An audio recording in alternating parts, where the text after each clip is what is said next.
with you. And the Alpha Wolf, Sean said, not even a Punk fan, but this is fucking vile. Y'all need to do better. The fuck wrestling fans like this are the worst fucking scum. If you're not a Punk, if you're not a Punk fan, why are you getting so fucking offended? And what Alpha Wolf goes and fucking bow wow wows like they're on their dog period over some stupid shit like this? Right, I know. He's such an Alpha Wolf. He's gonna go and whine on behalf of wrestling fans. Oh, vile scum, you need to do better. Fuck you, you fucking soy-filled bitch. Look at his face. Look at that fucking profile pic. Does that look like a tough guy, like an alpha male right there? No. It looks like a soy-filled beta male bitch. It looks like if Bam Bam Bigelow were gonna go trans. That's like if you were transitioning, that's what it would be. So Trans Bigelow, yeah. That's right. So Pro Wrestling Fan said, CM Punk continues to destroy the watch allegations. He's been in top Forbes since his injury. Is that why he looks like he hasn't slept in over 3 weeks? Is that why he looks like he's 80 years old? You're not fooling anybody, dude. Well, like the thing too is like again, like even if he looks good to you, which he does not, but even if he looks good to you, you gotta understand this motherfucker's almost 47. He's getting up there in age. Like it's gonna catch up with him, and it already has. And he's not wrestling. And the thing, he's not wrestling that much anyways. No, he barely is. He's wrestling one time. Well, he has been wrestling a lot on the house shows for the European tour, but on the regular, no, he only wrestles once a week, like most people on Raw or SmackDown. So, the big question is, why the fuck is he flying out from Florida to Chicago for one night for his students, for his daughter? You know, a little weird, a little strange. You know, we'll talk about that more in the news, but look at this lovely friendship that they have. Look at this. And then he said, I feared for my life. No. If anything, they were probably laughing about who had the smaller dick. I'm guessing Punk won that one. Then Cody probably said, oh, hey, Punk, those are some luscious nipples. Can I please rub them? Oh! He's getting a little friendly there. That's a very friendly touch to the chest there. You know, it's a very strange. But apparently these fans wanted Cody's soul taken another way. So Status said, The Rock could have gotten Cody Rhodes' soul another way. In some shit I've ever seen in my life. In some shitty fucking 2K25 edited Creator Wrestler ring. This is the same douchebag that got mad at us. And, like, he posted our segment from WFBI where we made fun of him and had all his like little fucking weird fans comment on us and shit. It's like, dude, it's just a show. It's just a joke. Calm the fuck down. So relax, take it easy, so it'll be okay. But Cody, he could have been unstoppable if you didn't know. So I will not let WWE fans rewrite history because we love Cody, but he wanted to be a Cena-esque babyface for a crowd that adored genuinity and layers in their heroes more than anything. Cody would have been an unstoppable, generational, overarching villain, and he didn't want it. What? This motherfucker is acting like he could be like Joker or Thanos or some shit. No, he's Cody Rhodes. The last time he went heel, he dyed his hair black and was the same Cody. Like, come on. For 2 weeks. 2 weeks. And then he went back to blonde because he saw that shit sucks. So, yeah, these fans are delusional. But one of the most delusional is a weirdo by the name of Connor. And Connor said, a pro-Trump wrestling account just followed me, so I will now be ramping up the homosexuality to fend off any future freaks. Do you understand just the idiocracy in that statement? I will be ramping up homosexuality to fend off any future freaks. Wow. Right. This person really does not own any mirrors in their house. No. Thank God. Holy cow. Yeah, because we don't want them to get scared what they say, you know? They'd be walking around with bloody feet from all the broken glass everywhere. I mean, it's as simple as that.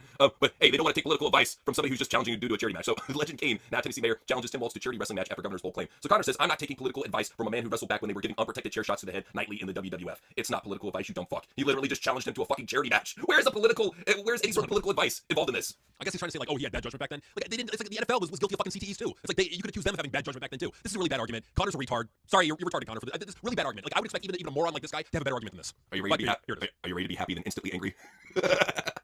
Firing Gail Kim is insane, man. TNA is either the dumbest company ever or is absolutely selling to WWE in the near future. Okay. All right, so yes, I will say that this is a good thing to fire Gail Kim, and I'll make the argument for why they need to fire Gail Kim. Number one, you look at the TNA women's division right now. Right now, they had nobody else that could hold over, the company if when Jordan Grace was, and Jordan Grace was probably scheduled for months and months in advance. They needed somebody who was going to fill in. So all they really had was what? Masha Slamovich. You didn't need other people. And there was nobody else. There was no other top main event level stars in TNA that were on the level of like a Jordan Grace or a Masha Slamovich. So they had to bring in Tessa Blanchard. They had to fucking do it because they had nobody. There was nobody else on the indies that would be a plug and play main eventer in that TNA Knockouts division. Gail Kim runs the TNA Knockouts division. She ran it. There's no main event level stars that she has created. None. And she left the company in a really, really bad place, and they had to fucking do it. This is a long time in the making, and I'm glad they fucking did it because honestly, this needed to happen. So yeah, I'm glad they brought Tessa Blanchard back and all because she's a good talent, but at the same time, you shouldn't have to be that desperate to need to go back and bring back a controversial person like Tessa. You should be able to have talents on your roster that are elevated, and Gail Kim should have been in that regard. Well, so bad that they had to get talents from NXT. It's so bad that an NXT talent is the Knockouts champion right now. That's how bad it is. You would tune into TNA, and it wasn't a surprise anymore. Every fucking time you were going to see like Kaden Paxson or Fallon Henley or JC Jane, Gigi Dolan, you were always going to see an NXT chick in some sort of TNA match. It was expected at this point because of how bad the women's division is. So yeah, no, you have a very good point. But as for Tessa Blanchard, I understand your point, but at the same time, you and I both are Tessa fans. We've been advocating for her to come back to TNA for a while, so this is kind of a blessing. No, it is. I mean, it really is. For the whole, it's okay. I'm glad they got rid of Gail Kim, but they need to go the next step with Tommy Dreamer, Hunter Johnson. They need to bring in actual talented writers that can write compelling storylines. None of this fucking, I'm going to book long match, and have the whole thing be like a fucking televised house show, rather than having an actual storyline building throughout the show. Like, they need to bring in people who can actually do that. Don't bring in wrestling people. You've tried that and fucking flopped. You need to bring in people that actually know how to write storylines. And if you want to bring in a wrestling person to kind of like work with them and like kind of get like the best of both worlds, perfect. But do that. It's a very, very slow process with them. Notice that Hunter Thompson is still there, Tommy's still there. It's a long way from being solved, at least. And here's the thing: who's to say that they're even going to bring in somebody competent that will replace Gail Kim and do a good job? You never know. They could bring in a bigger mark. You never know. But Connor, the ever-present mark, he has said, please fucking retire because apparently I don't watch AEW, but apparently Jericho's doing a ripoff Grande Americano gimmick. I don't know what's going on here. But yeah, he really, really hates him because he's a mid-carder and doesn't hog up the spotlight, even though he's one of the biggest names in AEW. Yeah, right.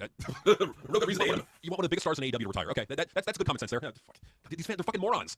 All it takes is him having a couple botches and being pro-MAGA. And that's all it takes for the name, which is strange, though, because you know what? Dom is pro-MAGA, and they love him. So Heartbreak Corp said, hear me out. Dom versus the entire women's roster. They would beat the shit out of him. I don't know why Nathan Frazier is in there, but he might be a woman. I don't know. You can't tell nowadays, dude. Right, for all we know, he could be transitioning right now for all we know. Who knows? But yeah, it's because with Dominic, I think that he's not out in the open with MAGA support. Yeah, not only that, but I think he's one of those guys that I'm not going to take back anything we said on the Sucks because I feel that it's really helped form him into the guy who he is today. I feel that he's really learned a lot He's got a long way to go. He's got a long motherfucking way to go. But I feel that he's miles ahead of what he used to be when he debuted next to Rey Mysterio. Yeah, people need to realize that when we make a Sucks video, we're doing it at that particular time. Like, yes, the character can get better. They can work on the promos, get better at that. They can get better in the ring. They can improve their physique. They can do all that in like 3 years, right? So like, if you're looking, listen to one of our Sucks videos from 3 years ago and say, oh, you said this about them, but they're actually cutting good promos. Yeah, because they got better. Good for them.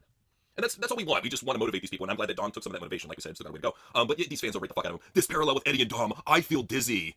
Are you really fainting from a fucking picture? What a... The overreaction is insane.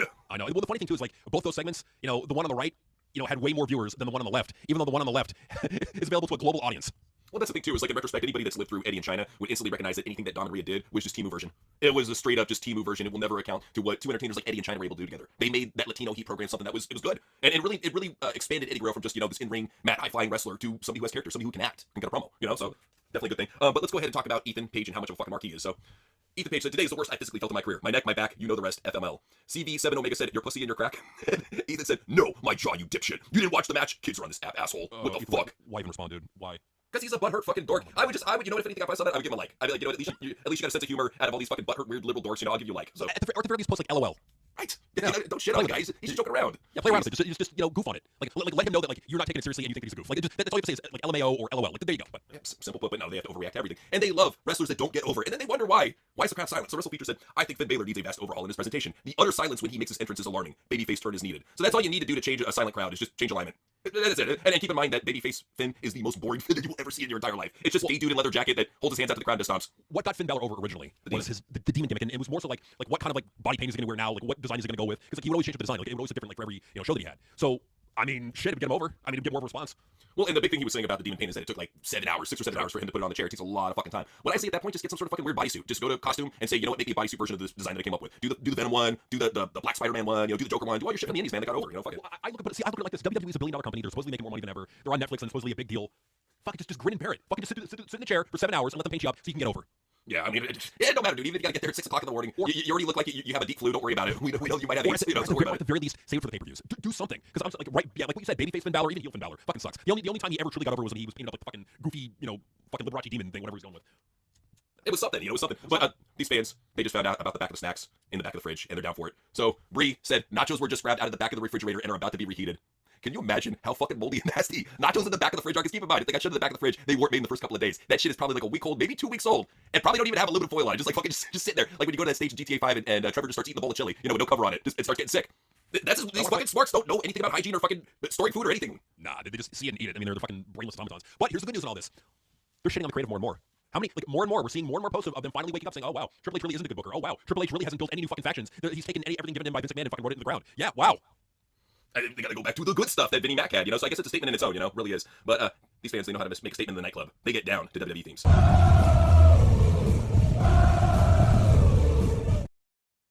Not a single vagina in there at all. There's plenty of titties. There's plenty of titties, but no vaginas. Man titties. Yeah. So, yeah, this is what you can come expect at some club over in Britain. So, I feel bad for anybody who lives in Britain that has to actually hear that shit when they're walking down the street. Must suck. But you know what? These British fans, they love Gunther. They think he's amazing. So, Triple H said, Entertainer versus Destroyer. With the universe behind him, Jake challenges the unstoppable. It's not a fucking Godzilla movie, you dumb shit. Right. Anyways, Maverick says, if I want to be entertained by Goof, I go to a circus and watch a clown. Gunther needs to retain. I mean, look, I get the argument of why Gunther should retain, but here's the deal. Where's the story? Why should I care? Well, because you don't want to see him beat Jey Uso again, like he's already done before. Why not? I mean, and again, like we're seeing another fan whining about the booking. Good. Them, man. There's tons of them. Even this fan right here. It's time for a conversation. Gunther needs to retain at WrestleMania. We are not having the prestige of the World Heavyweight Championship be ruined by a meme lord. At the end of the day, this is about merch and who gets the pops, who puts asses in seats. Jay moves more than Gunther. Simple as that. You need to accept it. I mean, yeah, that's true. I mean, Jay sells more shirts, sells more tickets, gets a bigger reaction from the crowd.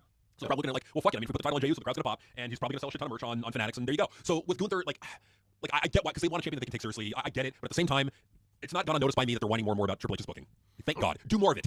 Yeah, they definitely need to do more of it. So, Aaron was saying, bro is better than Jey Uso at everything. He's a better wrestler, better entrance, more aura, better on the mic, and he can do the Punjabi dance. If he doesn't retain at Mania, WWE is cooked. Dude, WWE was cooked as soon as Triple H took charge. What are you talking about? Right. I mean, let's be real. Better wrestler, that's debatable. Better promo, no fucking way. No. More aura.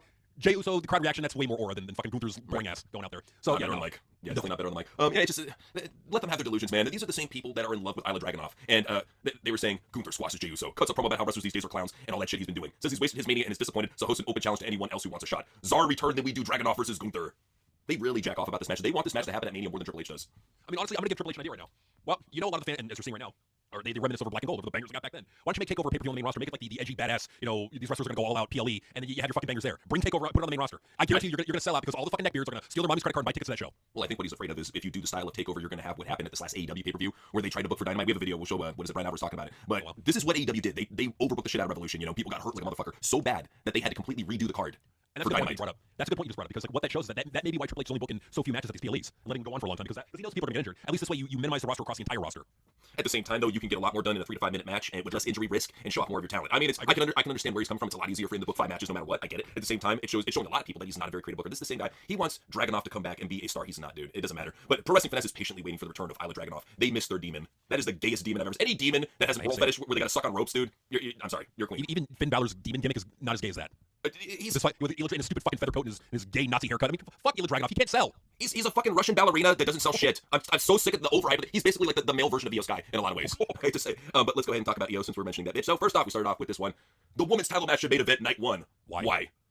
And this is coming from a Drew McIntyre fan. You would think they would want to see Drew McIntyre in whatever bullshit match he's in the number 1 spot. No, instead they want overrated as fuck Io Sky in a shitty triple threat match, main eventing night 1. Okay, Why? now granted, it's a championship match. I'll give them that. But not one woman in that match is going to be as big of a star as CM Punk or Roman Reigns. Period. Nope. No, none of that. Well, that's the thing too, is they don't back it up. At least at the time, I could understand why Vince was doing what he did, and he did Sasha Banks and Bianca Belair. I get it. He was trying to just basically say, we put 2 black females out there that main evented night 1 WrestleMania. Here you go. History checkmark done. We got it done with. We don't have to worry about that shit again. So I get why he did what he had to do, and they were both big names at the time too. But here we are. These characters have not grown. They've all become mid-carders, even Rhea Ripley, I'd say it. So it's like, what's to be excited about? At least with Roman Reigns, Seth Rollins, and CM Punk, at least they remain in the top 10 for moving merch. None of these went. Like I think maybe Rhea, but even then, I want to say Liv outsells her as far as merch goes. So I think I read something somewhere about like Liv Morgan outselling Rhea Ripley merch, and I believe it. No. With these fans, they're starting to hate on Jim Cornette because they don't like how he speaks the truth about Io. So this guy posted on Reddit, anyone else getting tired of Jim constantly bashing on Io Sky? So I get it. Jim doesn't like women's wrestling except when it's Rhea and Charlotte, but he's constantly undermining Io. Io's getting over with fans and she's a good worker. The way Jim keeps saying she's tiny and childlike leaves a bad taste. Also, he keeps putting over Rhea when her run was getting stale, and this feud might be good for her too. So he's trying to let fans know that it's a fetish. Straight up. Yeah, no, well, it is. And look, if you find her attractive and you think she's kind of cute, okay, that's one thing. But don't sit there and fucking lie to me and tell me she's a good worker. Go watch her throw a work punch and then tell me she's a good worker. She's not a good worker. She's not good on the microphone. She has no discernible character. Why should I care about her? Hasn't she hurt a couple people with misplaced kicks anyways? I think she has. I really think she has. So with her, like, I mean, we've been saying it for a long time. Io Sky is not main event level caliber talent in my view. I personally think that Asuka should be in that spot right now. But Triple H is a hard on for Io Sky. NXT Black and Gold Darling. There you go. I think Asuka might be winding down. I don't know what's going on with that, but definitely Io, she's young, so he's trying to make the most out of her. And like you said, Black and Gold Darling has been pushed since she came into the company. Like has never had a period where she was a jobber. Has always been a centerpiece, and it's just so frustrating because she does not deliver on that. But to these fans, she does. Like right here, Io Sky is drowning me. So you're gonna be a gay black dude jumping into a pool. He's not gonna be saving her unless she's got a penis. What are you worried about? Well, I mean, come on, like any decent person, like if you see somebody drowning, they're gonna try to save them, of course. So it's like, what is the flex here? The flex is that I guess they get up at 7:30 in the morning to jump into pools. I don't know what's going on here. So Sean Slate said, bless Io Sky, and had a really terrible Photoshop of all these wrestlers praying to her. Yeah, that's weird. Very weird. Very weird. Literally every other woman outperformed her, and she still won. Talking about Mandy Rose. Mandy Rose was the highlight of that match. You fucking won. That's right. Because they were saying that Io Sky was the highlight, and that Mandy got outperformed, and she still won. There's a reason why. Because Mandy Rose, when she was active in her prime, the best. They were the absolute best. Nobody touched her. Not Tiffany Stratton. Nobody came close to Mandy Rose when she was on her peak. No, not at all. I mean, she was great in the ring, great psychology, good promos. She looked hot as fuck. I mean, it's like everything you want out of a female talent she was giving you, and they just completely disregarded her. Oh, one of Vince's blonde bombshells. Can't support her. Why? She's talented. If they're talented, support them. I think it's just the aesthetic. It didn't fit their fetish. They like jacking off the Joshi chicks. They don't like jacking off the hot chicks that would laugh at them in high school. That's probably what Mandy probably reminds them of the hot cheerleader that would laugh at him and laugh at them with their friends walking by. I could see that. But Lockie said, "Tell me when I'm telling lies. They're bullshit. What's the point? It's like comparing diarrhea to shit. They're bullshit." It's bullshit. Yeah, I mean, but honestly, even with Will Ospreay, like at least he can be funny from time to time because he can be such a fucking weird autistic goof that you can make you laugh. Yeah, Io Sky, nah. He's got an innate type of charisma about him, just that goofy nerd charisma. Like if they made a British Big Bang Theory, I would really hope they would cast him. He'd be perfect as like some Assassin's Creed obsessed goof. There it is. Alpo in DC said, aren't you in an Io Sky stand? And Beltro, eating the pussy, said, Io clears Edge easily. In what regard? In what category? In the ring? In fat material? Is that how you're judging this shit? He looks like a fucking old bug-eyed meth head, okay? You can't help that. He's Edge, but he's still great. It even looked like a fucking 58-year-old bug-eyed meth head with a mullet. He still is better in the ring than Io, better on the mic than Io, a bigger star than Io, gets a better crowd reaction than Io, in my opinion. So I just, like, to me, like, how is she better than him? If Edge came back at WrestleMania or the Raw after, the pop would be tremendous. Absolutely. The pop would blow the fucking roof off the building, and Io would be like, what the hell? Right, because some fucking marks says, oh, no, well, Edge is not getting the crowd reactions in AEW. Yeah, he's an AEW. AEW's like the fucking witness protection program of professional wrestling right now. If he were to go back to WWE and debut, he would get a massive pop. Even Chris Jericho would get a massive pop. Moxley, anybody, Cesaro, anybody. Literally anybody, Adam Cole, literally anybody that was yeah, absolutely. Literally anybody that they've had their eye on or has been a part of WWE, if they came back, massive pop. Miro comes back, massive pop. Aleister Black comes back, massive pop. Expect it. Britt Baker. If Britt Baker ever debuted, massive pop. Yeah, just let shit tone down on her. Yeah, I could see some shit in NXT for sure. So I love when Io does this. This is what a retarded baby does when they're trying to get attention. Yeah. How is that endearing? Damn it. How is that endearing? She spent a whopping 8 years to come up with that, and it's hard work and character, and it paid off with no one caring. 9.4K likes. Who are these people? What type of asshole pays for this many bots? I know. I think it's like Because I've never heard this kind of thing before. Nothing against him. Not checkmarked. Not checkmarked. This Io Sky glazing. Come on. Like, is she really as good as you're making her out to be, or is it a lot of overhype? It's a lot of masturbation, is what it is. That's what it is. Yeah. 5 stars guaranteed. So if they go through that abortion clinic known as Evolution 2 and they put this match on, immediate 5 stars from Dave Meltzer because that's what matters nowadays. I mean, like, I'll give Stephanie Becker credit. I mean, at least she's attractive and good in the ring. I'll give her Better that. English. Better English. I gotta admit it. Yeah, true there. I mean, younger. She's not what else is Io Sky? She's like 34 now. Yeah, she's 34. Move on. Find new people to build up. Seriously, at least with Stephanie Becker, we've always said that she shows promise. She's learning English at a fast rate. She gets over the crowd. She's already got moves that are getting over. Like that move when she does it on the main roster, especially feud with Charlotte, have her beat Charlotte and do the move. Like do the comparison of the fucking moves. She does that butt move way better. Like that is signature right there, man. So I'll give her that. Absolutely. Well, I mean, she's got cake back there, so Indeed, she can do it. Yeah, that should, absolutely. Well, and let's go ahead and talk about somebody who doesn't have cake. Io Sky. Apparently, they got a new Io mark incoming with this new kid here. So this guy's just jacking off the Io Sky. Dude, come on, man. Don't do that shit when your kid's awake. And the kid's just peering over the top like, Dave, why are you jacking off to this? Embarrassing. Put your wiener away, damn it. Yeah, don't jerk off your kid, you fucking perv. But put your fucking dick away when your kid's nearby. Wrestling fans, I tell you. I don't. There's no common sense at all. Just like, oh, we jerk my dick to wrestling. Despicable, absolutely despicable. You know what else is very despicable is Heel Lucy. We could tell for a while that this was a canned account. Like definitely a planted account here. So the account got banned and then got restarted and immediately got follows from Alfred Kunwa, John Cena, Natalia right off the bat. So this is his 3rd account. Her and Natalia have followed all 3. This is for sure WWE Wrestlers burner account. They know whose it is. So keep an eye out for Heel Lucy and the shit that they tweet. Not saying that that's punk, but you never know. You never know. But I mean, because that is weird to have John Cena and Kyle and all them fucking following them with an account that has like what 400 followers. Nah, that's a little fucking odd. Yeah, somebody got the ATB out, about that shit. Yep. So, yeah, very strange. But Paul Heyman, he was recently showing off his drip, and no, we're not talking about sweat off his fat ass crack, but he was saying, when you fly back and forth over the ocean with 0 sleep, and Morton's #1 steak chef insists on cooking for you personally, and no, that's not Jacob Fett. Who the fuck would think that's Jacob Fett too? Are you trying to insult him? What an asshole. So, what a fucking asshole, yeah. But I mean, maybe the food's good, give him credit. If it's Morton's, yeah, for sure it's gonna be good. This fan said, I have never seen Paul without a suit, and he's low-key dripped out. You gotta admit, that is one fat, smelly, stinky, sweaty man. He's probably drenched in sweat. That's the only thing dripping on that man. At all. Just look at this. I know. It's gonna try to act like a gangster. It doesn't smell. With his baggy track pants. Fool, you ain't never been on a track ever. Nah. It's probably never been on a Nordic track. I mean, this fat fuck. You think this guy is gonna be he's gonna have drip? Come on. The only tracks he does are moose tracks. Lots and lots of cartons of moose tracks. We'll set shit down. But anyways, we gotta talk about Triple H and how he's not racist apparently. So Jason G from SAT said, wait, they told me Triple H was never mind. Look at the look on his face. Look at the right hand side. A picture says 1,000 words right there. Well, it's like back in NXT, back in NXT, Black Gold was like, no fucking grin and bear it, and then on the main roster, the look is like, because he doesn't look happy, he doesn't look enthralled. It's just like just a flat FX, just like, I'm not here, leave my buddy. Fucking TKO. He's just fucking pissed right there. So they're gonna make the right decision, man. Apparently though, Jordan Grace didn't make the right decision, and she decided to do the SpongeBob meme, and Shay says she plays too much. Jordan's a big fucking goofball. There's no doubt about it. I mean, that's kind of endearing about her if she didn't get such a monster crazy push, but way it goes. Yeah, that's the thing too. Like with her, I think they can really play up on make her more fun. Because I feel like one of her downsides is that she's fucking boring. Have fun with the shit. I think she is. I think she's kind of leaning into it, and might as well. Get you something to talk about. Get some fans something to talk about. But these fans aren't talking about another friendship and betrayal. So, not YDG says, what wrestling duo is this? When you fuck with bro, but he low-key evil. Terry Funk was better than your favorites every time Sammy gets back with Kevin. You think he would know better? Kevin has evil tattooed on his fucking arm.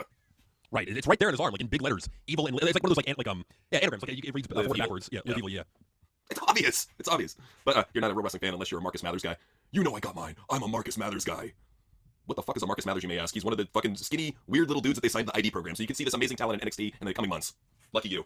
Oh, I can't wait. What star this guy is. I am giving up on all NXT watching once they do that main roster move. I'm like, I refuse to watch the fucking scraps from LFG and Evolve. Fuck that shit. Oh, God. It'll be so bad. It's getting bad, though, for Maven. He's running out of things to talk about in his videos, so now he's resorted to talking about why wrestlers get boners in the ring. Because they're gay. I mean, what do you want me to say? Yeah, look at it. Look at it. Isn't it impressive? Yeah, look at mine. Well, it's a valid question to anybody who doesn't see the obvious truth. I would leave it at that. But somebody who we obviously have a lot of questions about because we've seen him in a lot of front rows is Minecraft dude. Most richest person in the world, most paidest plant in the crowd. That's what I say. Bingo. Absolutely. Yeah, because I highly doubt he's got that much fucking money. There's no way. Same thing for Brock Lesnar guy. I think he fucking gets comp too, But yeah. Apparently Minecraft dude is such a celebrity that you can now download him in WWE 2K25. Who doesn't want to download this fat dork and beat him up?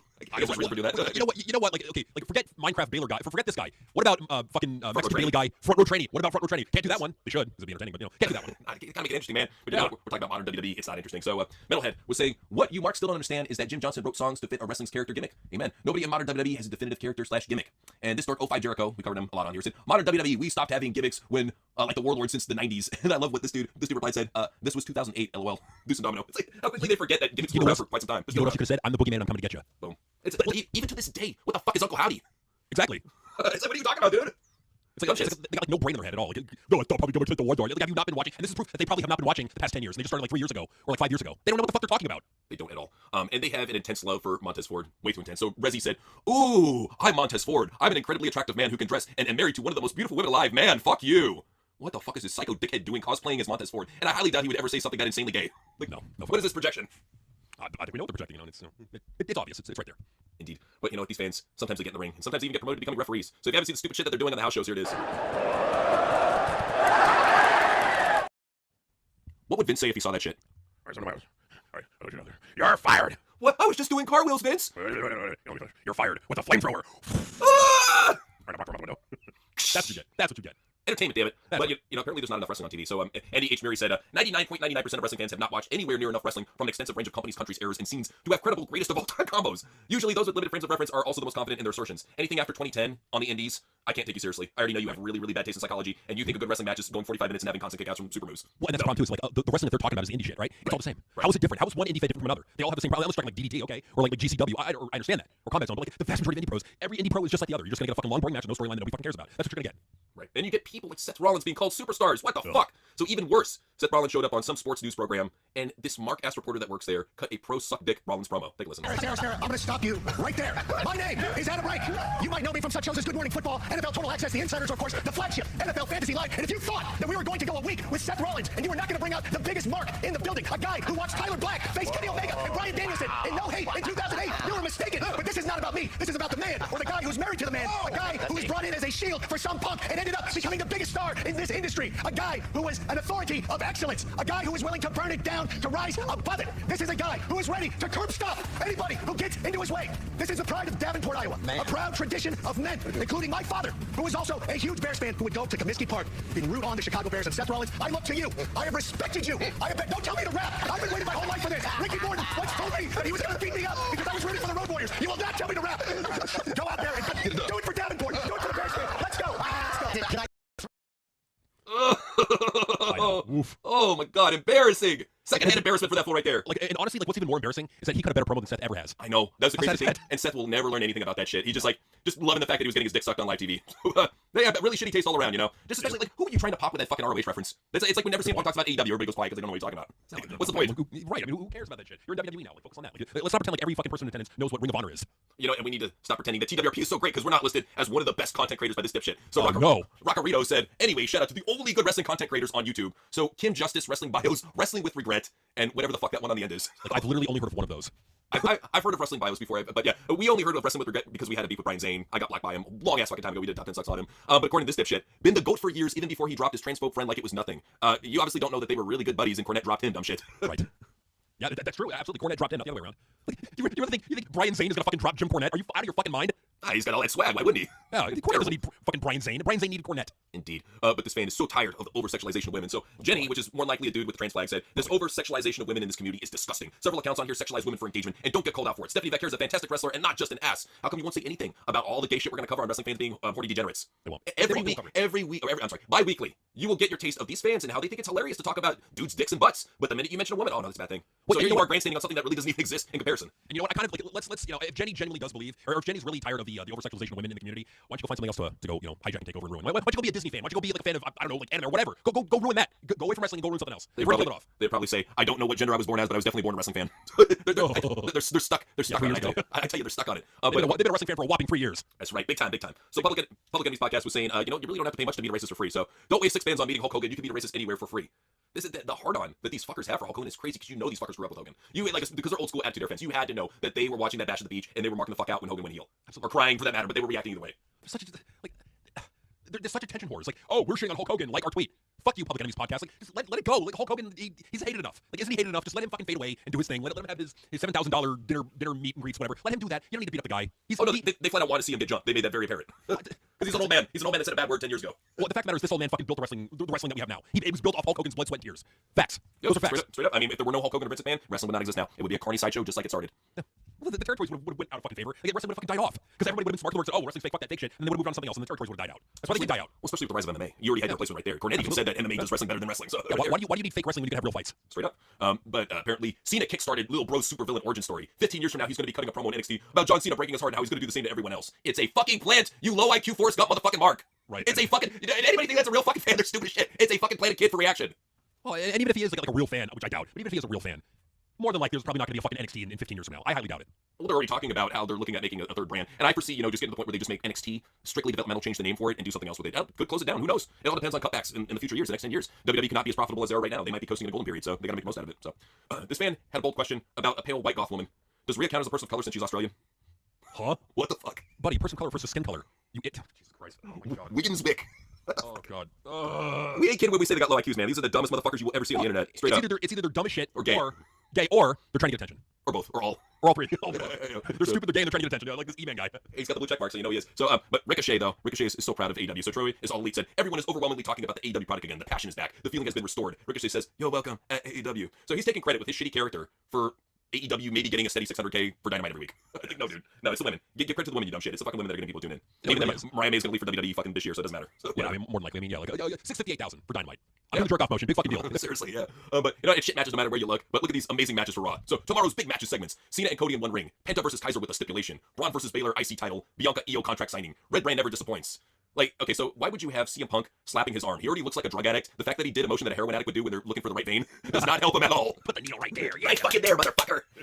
So, yeah, it's just look at this shit card. And all of them ended in, like, fucking countouts or a DQ or shit because they want to extend the shit to WrestleMania. So, like, it doesn't even matter. Well, I want to mention the Raw rating. The Raw viewership came out. They got 3.1 million viewers, which good for them, but quite frankly, I think that was for the John Cena heel promo. That people want to see it. And that counts the entire global audience, like, over a week. Only 3.1 million people tuned in to see John Cena's heel promo. That's pathetic. Awful. That really is. Well, because they weren't able to capture anybody with that heat. John Cena went to go film some shit right away. And that's one of the things that Vince back in the day, even if he had somebody on a filming schedule, he would have said, you know what we're going to do is we're going to have you do a live via satellite promo to Cody Rhodes while he's in the ring on Monday night. And you're going to speak your piece. Because people are going to be tuning in after the pay-per-view wondering what's going on Raw. We know that Cody is on SmackDown, but fuck it. We want to get that big number for Raw on Netflix. We're going to have Cody make a guest appearance, and you're going to call him while he's doing his promo. And shock everybody. Do something with it. It's that easy. It's so easy, man. If they could do live via satellite in the 90s, they could definitely do it nowadays with Zoom on people's cell phones. You know, it's like, they literally did that with The Rock last year. Right. Where he would film those promos and they would air them on SmackDown.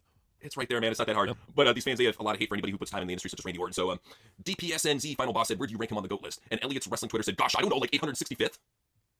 Randy Orton. Randy Orton. Yeah, one of the greatest of all time. Easily top 5 now in current WWE, yet he's 865th on the greatest of all time. This fucking retard. Wow. Why do they hate him so much? I don't understand the Randy Orton hate. He is bent over backwards to the liberal smart nerd community. He's come out and says that he loves 16-year-old black girl R&B music. He bops to fucking Sexy Red, loves that shit. He's come out and said that I have 600 hours of Elden Ring. He said that he's watched anime before. What does he need to do? Suck a dick on camera for you to fucking like him? I think that's the one thing they're waiting for. Is like, yeah, but like, okay, but like, has he sucked a dick on Raw? No, then fuck him. That's all it takes. That's all it takes. But some people take their love for Randy Orton to an extreme level, like this guy who is literally on the street delivering RKOs out of nowhere.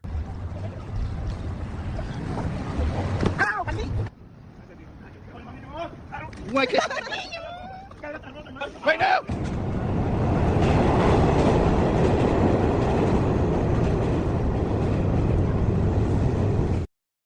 That guy needs to go to like Tijuana or Detroit and go do that shit. Yeah. Hey, bro, it's just a prank. Pop, pop, pop, pop. I'm bleeding. It was just a prank. It was just a prank.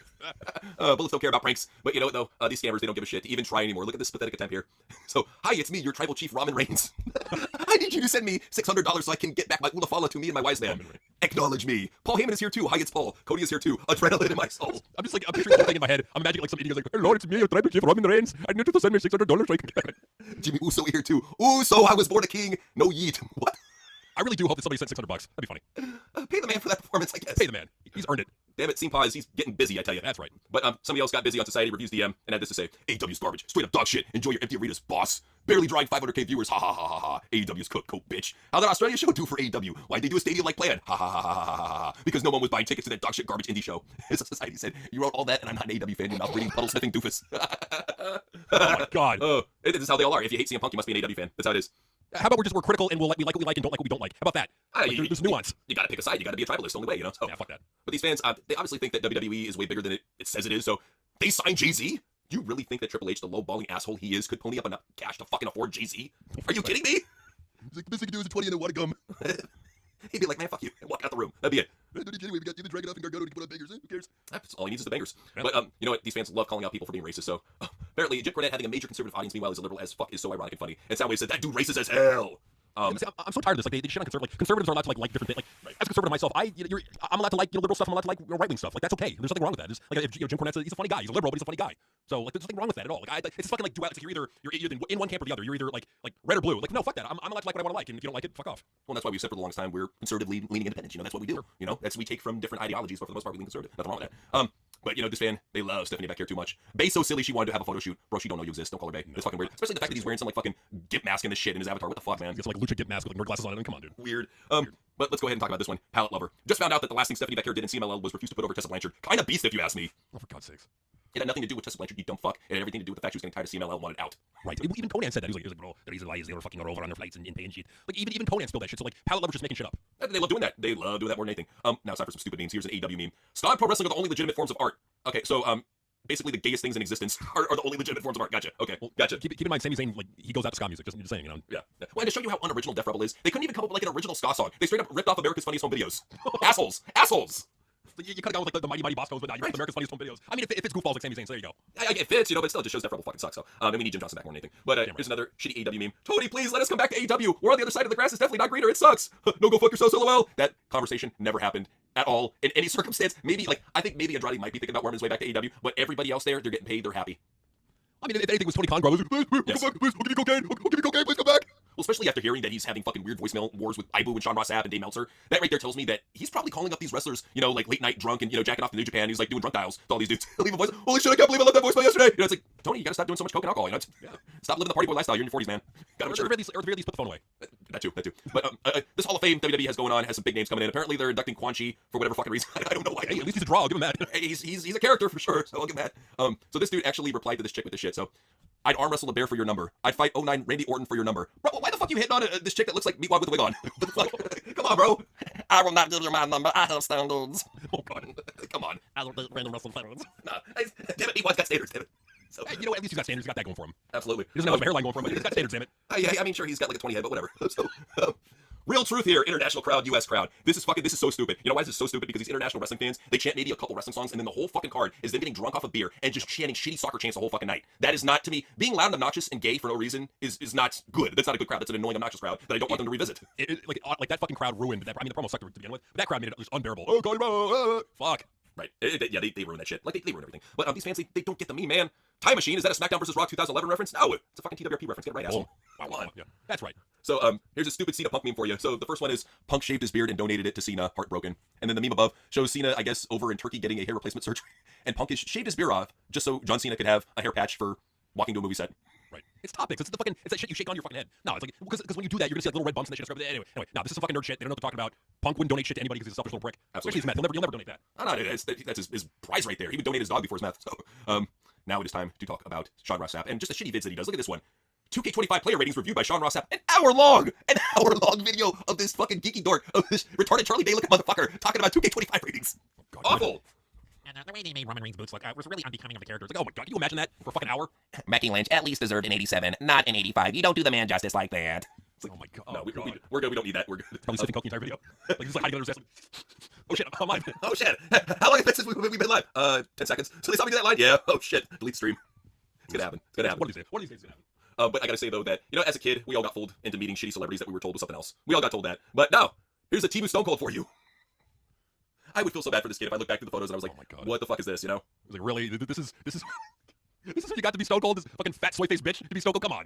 Look at this guy. He looks like that dude from the movie Powder in a leather jacket. What the fuck is this? He just went on like a fucking eating binge, like gained like 70 fucking pounds. He's a fat bald guy in a fucking leather vest. You gotta do better than that. Come on. I feel bad for the shitty parents that lied to him about that shit, you know? Oh yeah. But, you know, I feel bad for these fans because they have a hard on for Tessa Blanchard for no reason. So, okay, I'm gonna do this 30 days of positive speak and start after this tweet. Hold me accountable and not let me entertain foolery and dumbassery. But before I start, fuck Tessa Blanchard and that's from the heart. Okay, let's do this.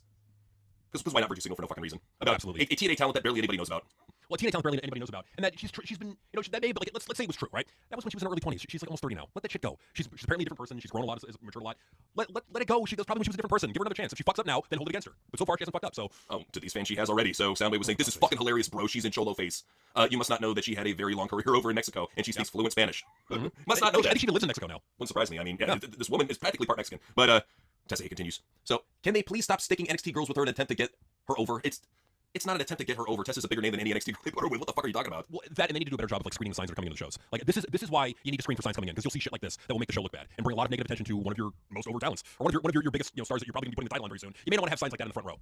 Yeah, that doesn't make her. Yeah, Tommy, that doesn't make her look good. Same time, freedom of speech, I get it, you know, but it's just like it doesn't make her look good at all. Somebody who has not been looking very good at all is a guy by the name of Titan J, or as I call him, Titan Gay. So here's a story about this guy, Titan J. He is a future WWE superstar, as he says, 18 years old, 5'11", 99 pounds. And he made up the story about how he got signed to an ID contract. Had a fake picture of him showing up at ID Performance Center, him going on a flight from Britain over to Orlando, him on the flight, and he's just getting the shit from Pinterest. Heidi replies, "Hey, mind explaining why you faked your tryout?" And then even DMs and shit where he's saying apparently that he had a fake relationship with Maxine Dupree and they had a fake baby or some shit. This guy got really weird with it. Really, really fucking weird. He was the talk for like on the IWC for a couple of days, and he even was so stupid to host a little town square meeting on Twitter, you know, with all these geeks. So here's a fraction of the idiocy that I had to hear. Fuck me, bro. To be all that Scottish and have a fucking useless bitch as your profile is fucking crazy. You're supposed to Why are you profile, talking mate. about Sabrina Carpenter? What does that bring in? Just fuck women, bro. Women are the fucking mistake of this generation. Just say you're a fucking. Just say you're a closeted queer. Just say you're a closeted queer and you don't like women. You like men. Just say you're a closeted queer, mate. No, I'm just homophobic. It's okay. You come in closeted, mate. You like that? We get it. You know, So that, mate. Don't worry. Dude, it's literally all you've got is just shit that you want to fucking make people laugh at, bro. Because it's just fucking pathetic. You want to make people laugh at, bro. No, ain't no one laughing with you. We're laughing at you. Yeah, and I know you have been, and I've been fucking playing along with it. Yeah. All right, Thomas, go fuck off. Yeah. Go fix this fucking. And that's just a fraction of how marky it got. It got much markier, much worse. I had to cut so much shit out. So that's just a portion of this like 15-minute stream that he did over on Twitter with all these gay nerds. And if you haven't seen the immense talent of this guy, check it out. Titan J is coming. Amazing. Like that right there, I can't wait to see him as WWE champion. Not really. I mean, but like in all seriousness, with the kid, like if you want to be a wrestler, go to wrestling school. I'm pretty sure there's several in the UK that you can go to. Find a wrestling school, go there, learn how to wrestle, build your career, do it the right way. But no, in the day and age of social media, he wanted to fake his way and make people believe that he was a WWE wrestler. Really fucked up. But people have done some weird shit in the IWC. That's how they are. So apparently we got a top 5 promo right here. African was saying, don't give me any of this best woman segment bullshit. They always try to qualify art in its own little corner when it's not the white man cinema. Oh my god. Not only is Bianca and Naomi the best non-AEW promo of all time, not like that's hard to do. It's a top 5 promo ever. I'm sorry. I'll put fucking Chris Jericho and MJF doing a dancing sing-along duet over Naomi and Bianca any day of the week, please. Well, I mean, like to be fair, like I didn't hear or see the promo, so like I saw it. It was okay. I could see like the main reason why they're overrating it is because both women were crying. Big deal. All you gotta do is fucking put a slice of onion up your sleeve. You're good. It's not that hard. But as far as it being a promo, Naomi's that's never been her strong suit. Like her strong suit's always been like her athleticism. Never, and then she's got like a big ass. Like, those are her strong suits. Her strong suit is not personality, promo, charisma.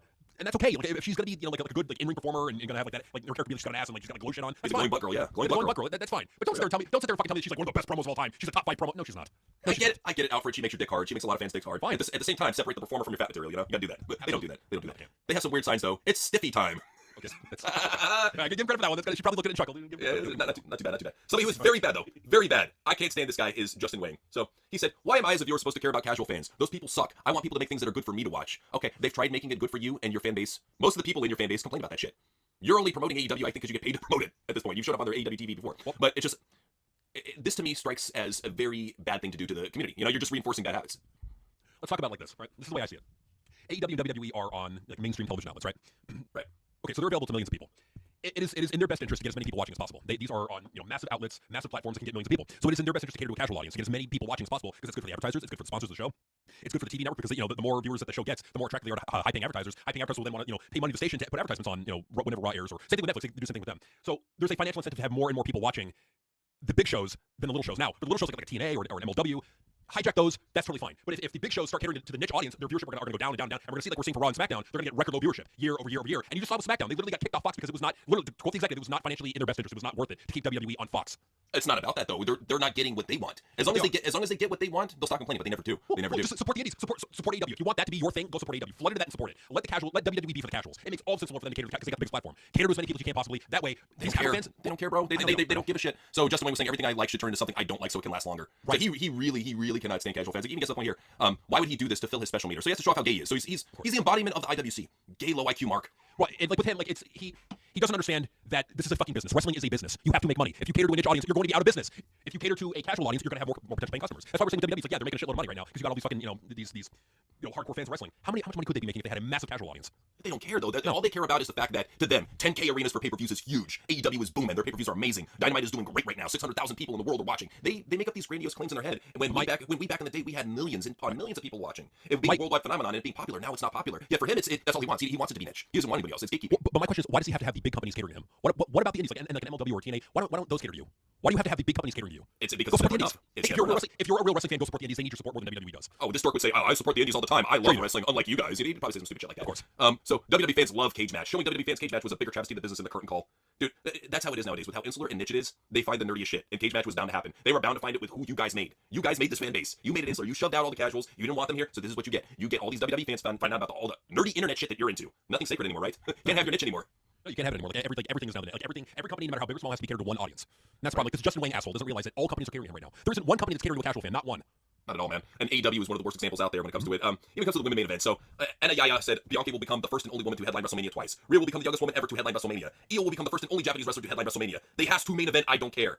Has to main event. So this bitch can't even fucking type correctly, and she's demanding that we have history made with this shit. Well, we already had Bianca and Sasha. That's enough fucking history for you. That's enough. You don't need more than that. but over CM Punk and Roman Reigns, I mean, come on, it's absurd. Like these are the fucking assholes that want to be catered to so fucking bad that honestly Triple H probably is going to cater to at the end of the day, and it's going to piss a lot of people off, and they're going to be rightly pissed off. This should not be the main event match. It shouldn't. It depends on the death threats towards Triple H if he'll react to it. We'll see what happens. But these fans though, they death threat Vince McMahon all the time, but they're holding out for the big one. What's stopping you from committing suicide? I refuse to die before Vincent Kennedy McMahon. So this weird trans troon, fucking furry-looking asshole right here with toast in their signature is basically saying that the only reason that they haven't committed suicide is because Vince McMahon still lives. What a pathetic is 12K people like this pathetic asshole's existence. Why? 393,000 views on this fucking tweet. This useless piece of shit tweet. All because they hate Vince McMahon. Like, at the end of the day, I mean, shit on Vince McMahon all you want. If you're a smart listener to this, shit on him all you want. The fact of the matter is that Vince built the fucking wrestling business that we have today. Period. Sure, but there would be no NXT if it weren't for WWE. If it weren't for Vince McMahon, there'd be no NXT. Period. Because there would be WWE. He's the one that started NXT. He's the one that brought it into existence in the first place. You know, not Triple H. He gave it. Triple H inherited everything. He didn't build nothing. Correct. So you can't have takeover banger matches without NXT, and you can't have NXT without WWE. You wouldn't have had WWE if it weren't for Vince McMahon. Period. Like without Vince, there would be no WWE, and there'd be no NXT, and there'd be no Kevin Owens and Sami Zayn on the fucking main roster, and there'd be no Triple H in charge of creative right now. Oh yeah, he had to deal with the first wave of NXT Black and Gold just rejects. He had to deal with that shit, and there's a lot of them are still around. Sadly, we still have KO, Sami Zayn, we still got Johnny Gargano, Tommaso Ciampa, Shinsuke Nakamura. We still look at these guys. But look at Vince's booking in the past 10 years. Like Vince McMahon's booking. He booked Kevin Owens strong, had him go over Clean, which back in 2015 was a big fucking deal. He had Sami Zayn, put him kind of like prominently in the mid card. Sasha Banks, 5-time women's champion. Charlotte Flair, fucking 12-time women's champion. Yeah. Becky Lynch built her up. Bayley built her up. Like, what is the hate on? The hate would be him being an old racist, sexist asshole who gave a woman a lot of stuff and now she's suing him for it. That's what you gotta hate him for. So right. But Wrestle Talk, they don't know their shit. WWE star Drew McIntyre was in attendance at UFC London last night.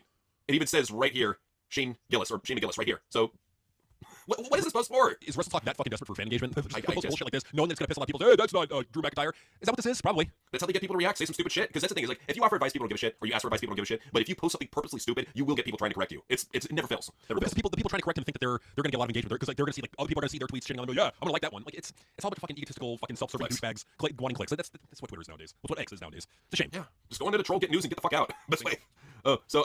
Adam Devine said AEW throws on a real banger. I liked it more than WWE. It was way more raw. What this tells me is that he couldn't even go a full sentence without mentioning WWE. Exactly.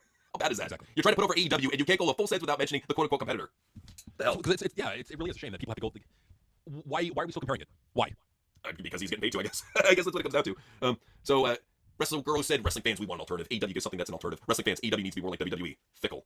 No. What it has to do with is the fact that Tony doesn't even know what the fuck he wants to do with his presentation right now. It's part WWE Light, it's part GCW, it's part just New Japan, part Ring of Honor. It really doesn't have an identity. It's a mixed bag of shit. Hey, Wrestle Guru, how's the booking for Harley Cameron and Mercedes Moné going? And John Moxley, how's that going? Look at what they did to Harley Cameron. Fucked up.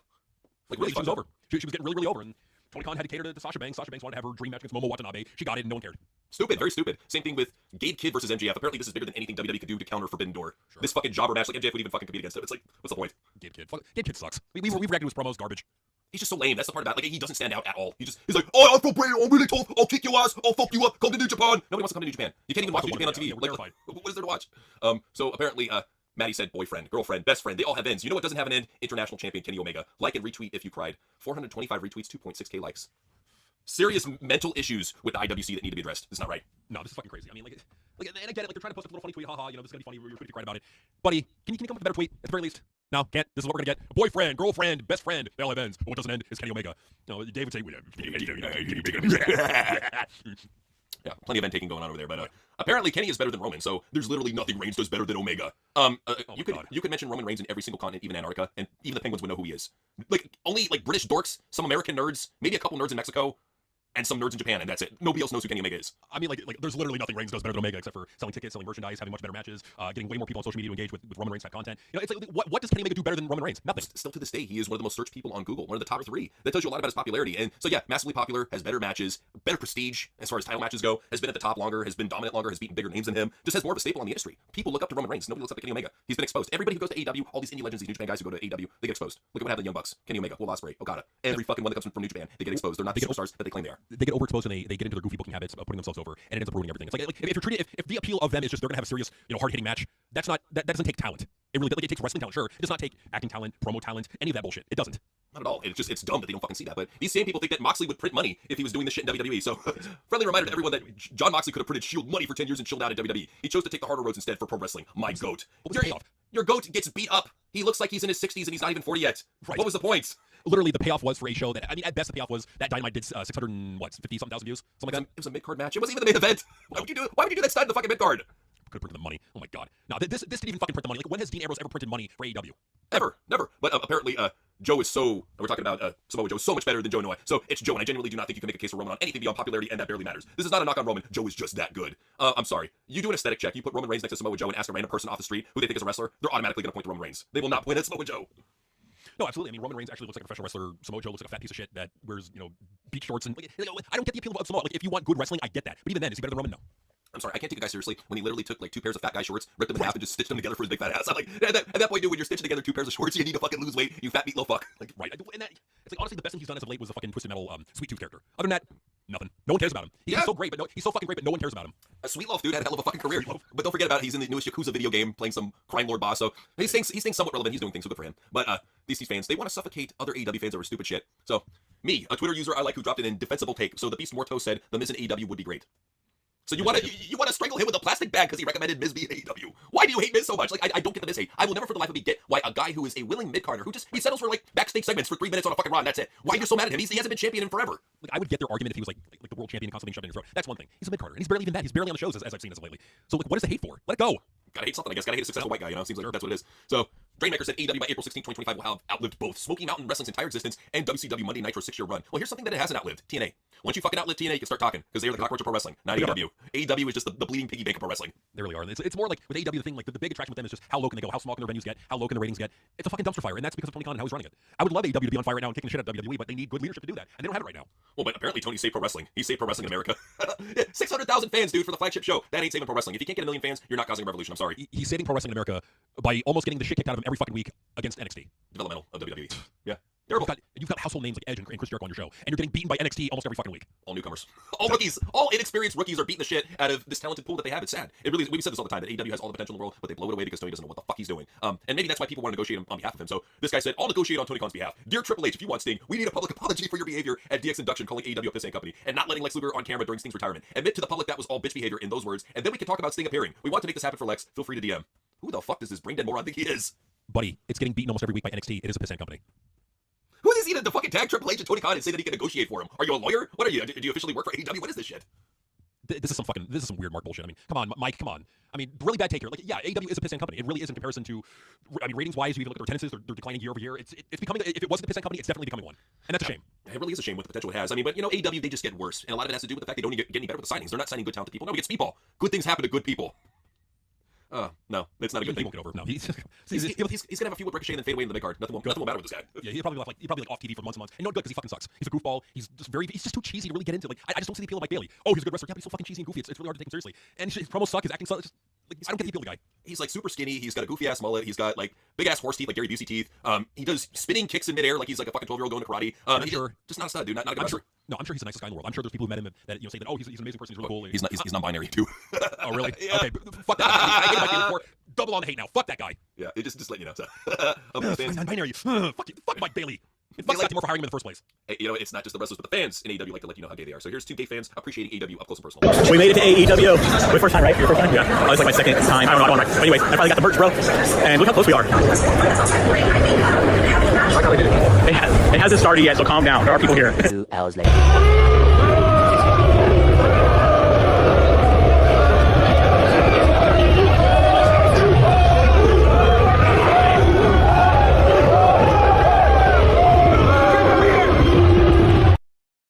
That's crazy, dude. AEW, like this company on TBS and TNT is booking like these ECW arena shows. God, man, it's getting worse and worse. Yeah. Like, we're not kidding when we say they're declining year over year and going to smaller and smaller venues. They are becoming a pissant. They're literally booking venues about as big as TNA right now. How the fuck are they not a pissant company? I hate to agree with Triple H on something, but he's right. Look at it's all in the venues. When you're booking some TNA venues, you're a pissing company. That's just how it is. You know, there's nothing to defend about that. But the amount of money, the platform that they have, the money that they have to work with, the talents that they have, they got household names, people you heard of before. I know. But you know what? Fade, he is part of that community that helps bring just such clownery to it.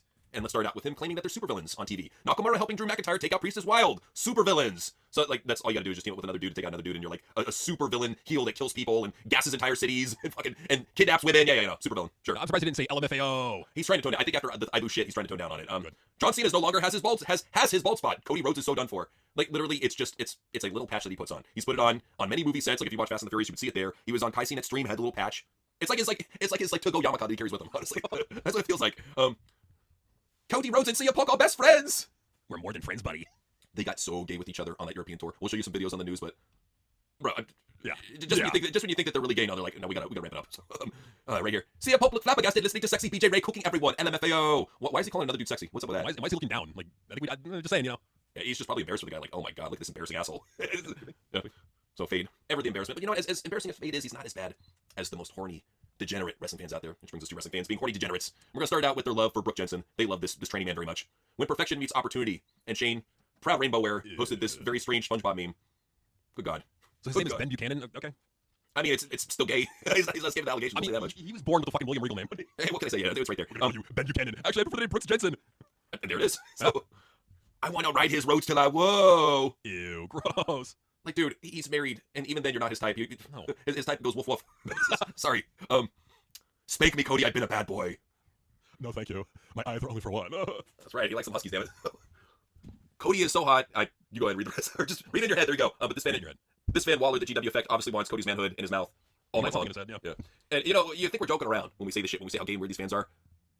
New dildos arrived. Same dude. Not even joking. We weren't even like not joking. Like we were okay. We were joking in the past about fucking neckbeard shoving action figures up their ass. It's not like they're actually doing it. We are fulfilling a prophecy. We're putting it out there unwillingly. We're creating an existence that we don't want to. Damn it. It's like a neighbor's dead actor. It's like, did you psychically will the towel to fall? May have. That's why we got the Stay Puft Marshmallow Man fans. That's why we didn't want it to happen, but there it is, man. There it is. But just like these fans, shameless, absolutely shameless. How could you be this shameless to post something this disgusting?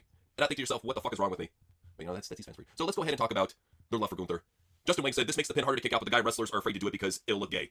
And David said Big Gunt isn't afraid. Well, yeah, because he's one of the gayest European fucks they have on the roster. On the news, we were showing him bringing his boyfriend dinner. It's like, come on, come on. Remember when he was fat? He wore the robe. Yes, he wore the fat boy robe. It was great. It was like some fat fuck that woke up and put on their bathrobe and come out and chop people. It was amazing. Damn it, that's character. Straight up. So these fans, they want to see a battle for the fattest ass, but not between women, between Jey Uso and Austin Theory. What the fuck is wrong with these people? Like seriously, what's wrong with them? Why are you tweeting this?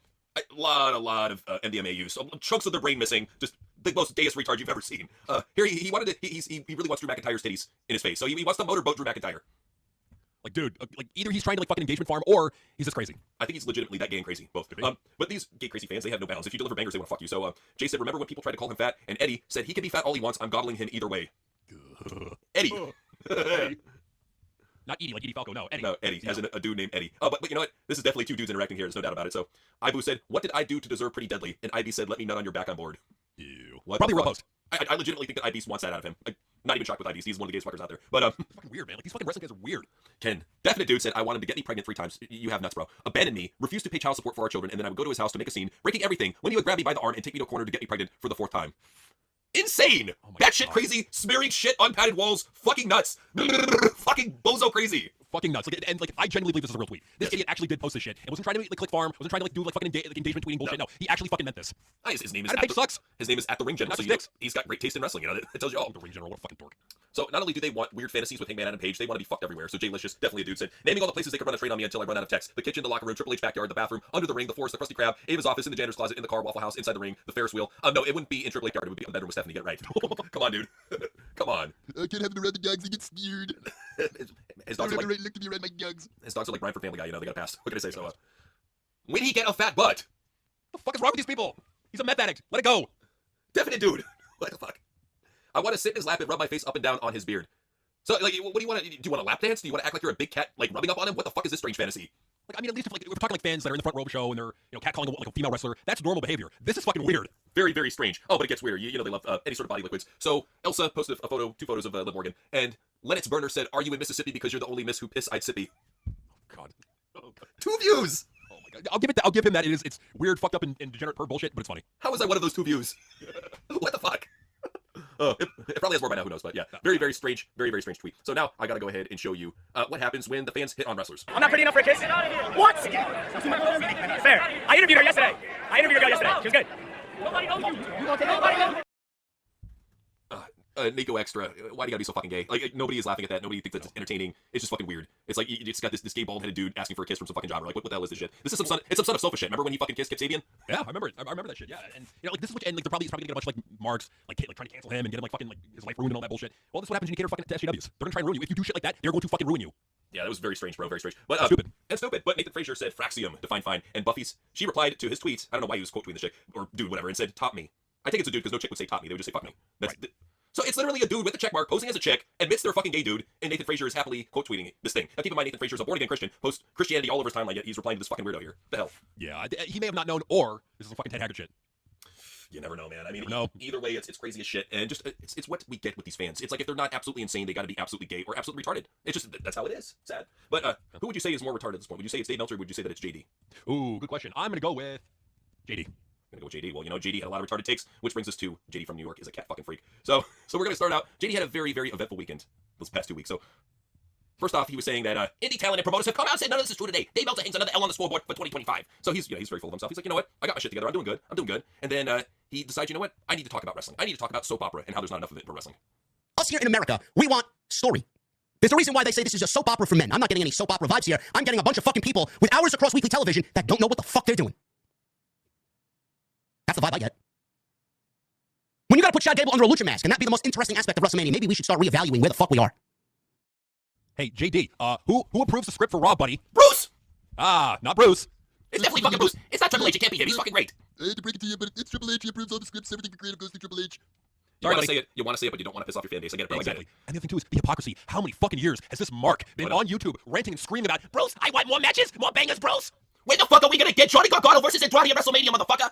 That's I what don't we're want hearing. that fucking Vince McMahon fucking storytelling bullshit. I want wrestling. Wrestling's a sport, bros. Oh no, he was flat out saying it's a wrestling show. There should be wrestling on it. That all those Exosphere dorks said. Nah, he is a huge hypocrite, and I'm glad people are calling him out for it. So he got into it with Joey Janelle as well, and Janelle said doing her first indie show in over 10 years for people she truly respects and is tight with was probably a really special moment for her. With that said, I wouldn't want to spoil it. So Jay said Joey's mad that he's failed to make the big stage in the sport that I make more money than him in. Shut the fuck up and continue to beg people to buy your t-shirts so you can scrap by, pay for your rent and medical bills because you blow your life savings on Red Lobster and Marlboro cigarettes. Bruce, like how do you know he's blown his life savings on those two things? That's very specific. Have you slept with him? How would you know that anybody does that? Not only that, but if he's smoking that many cigarettes, he's got Marlboro points, so he's getting free jackets and shit. That's right. Red Lobster is that. Red Lobster is bankrupt. What are you talking about? Yeah, they're done and gone. Come on. Like, how fucking petty can you be, JD, really? You make a living ranting and screaming like a fucking dork about wrestling on YouTube. Fuck you. He's proud of it though. But Ricochet, of all people, put him in his place. So it started with this. So Ryan said, it would be better if you actually listen to what fans want instead of mocking people that are honest about AEW. You might be a heel now, but come on, with that weak attitude, you're great. But just because someone has an opinion doesn't mean you can voice off on it. Ricochet said, we listen to our fans, every single one of them, all of them important to AEW. However, there's a difference between a fan with real criticism and a dumb shit idiot who just wants to spit unnecessary hate. The two. And JD, he saw this and said, who wants to tell Trevor that I was a real fan and that he is late to the fucking party with grossly over-exaggerated misinformation? You don't listen to your fans. You all live in a bubble where nothing is wrong and everything is so great. So Ricochet quote tweets him, say, class, like I was talking about earlier. This is an example of a dumb shit idiot. And even Smash showed off Artemis Prime's video that he did. Showed off JD from New York's racist and homophobic insults compilation. And JD, I guess, didn't see it at that point, but he said, class, this is also an example of dumb idiot shit. What is this garbage and who does it cater to? That's why Collision went from full arenas to concert halls and auditoriums. 3 years ago, JD would have jacked off this shit, guaranteed. Absolutely. Oh, he would have called it a banger. He's like, look, They're giving you fucking bangers. They're bleeding on TV, Bruce. he would have said that shit. No, the reason why AEW is in the position they are now is because they're failing to build new stars. They're not having compelling feuds to watch every fucking week. There's a reason why. It's not the blood of the matches. The matches have nothing to do with it. It's the lack of star power and the lack of hope that there is for AEW. That's why it's dying. Storytelling, booking, making stars. Tony feels it, everything. He's worse than Triple H, and that says a lot. But Ricochet made sure to quote tweet that and make sure that everybody saw that video of him being racist and homophobic. So I'm sure he got a lot of hate mail for that shit. So right after, JD said, this month has been mentally very difficult, guys. One of the worst mental health months maybe ever. And right now I'm not really doing well. I don't know how I pulled a 2-hour stream out of me tonight. Those who I am, I want to thank you. Everyone else, I'm sorry you feel the way you do about me.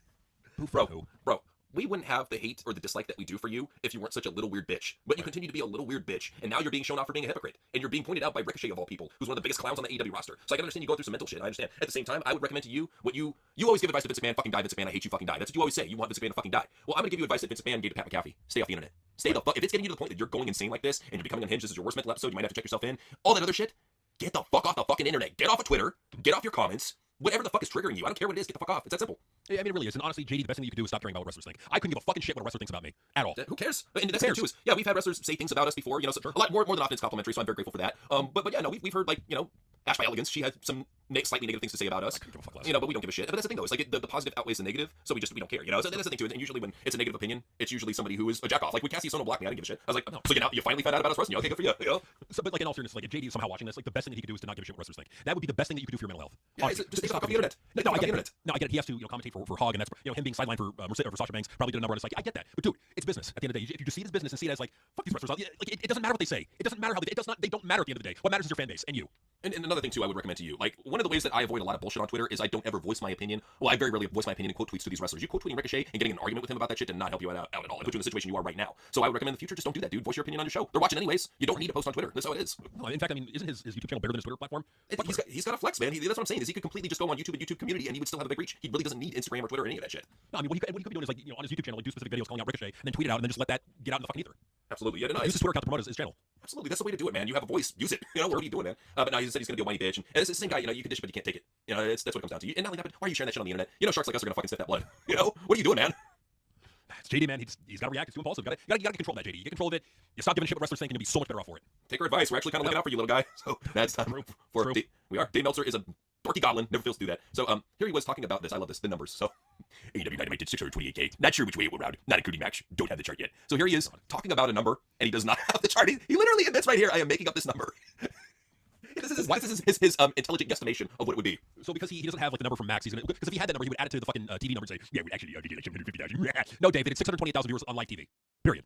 You can hate all you want, you can deny it all you want. That's the fact of the matter. And the thing, Dave, like if you really want to help AEW, if you really honestly truly want to help Tony Khan, you got to be real with the guy. You gotta say, hey, Tony Khan, look, I know you want to make Sasha Banks happy, you want to make Dean Ambrose happy, you want to make all these fucking assholes want to get their shit in happy, but you got to fucking pull the reins. And if you can't, then you got to elevate somebody who can, like a Jeff Jarrett. Bro, he booked TNA before, he can do it. His pulling of the rings is bringing in New Japan washouts. Right. He's probably advocating, you gotta bring in Dave Kidd. He's gonna be fucking amazing stateside. Oh yeah, you gotta bring in fucking Zack Skeleton Jr. He's gonna be fucking amazing. But the issue is not the fucking talent. It's not. It's the booking. The booking is the problem. The creative direction is the problem. And the biggest, which all leads to a bigger problem of there's no hope for AEW. That's why so many fans have left AEW.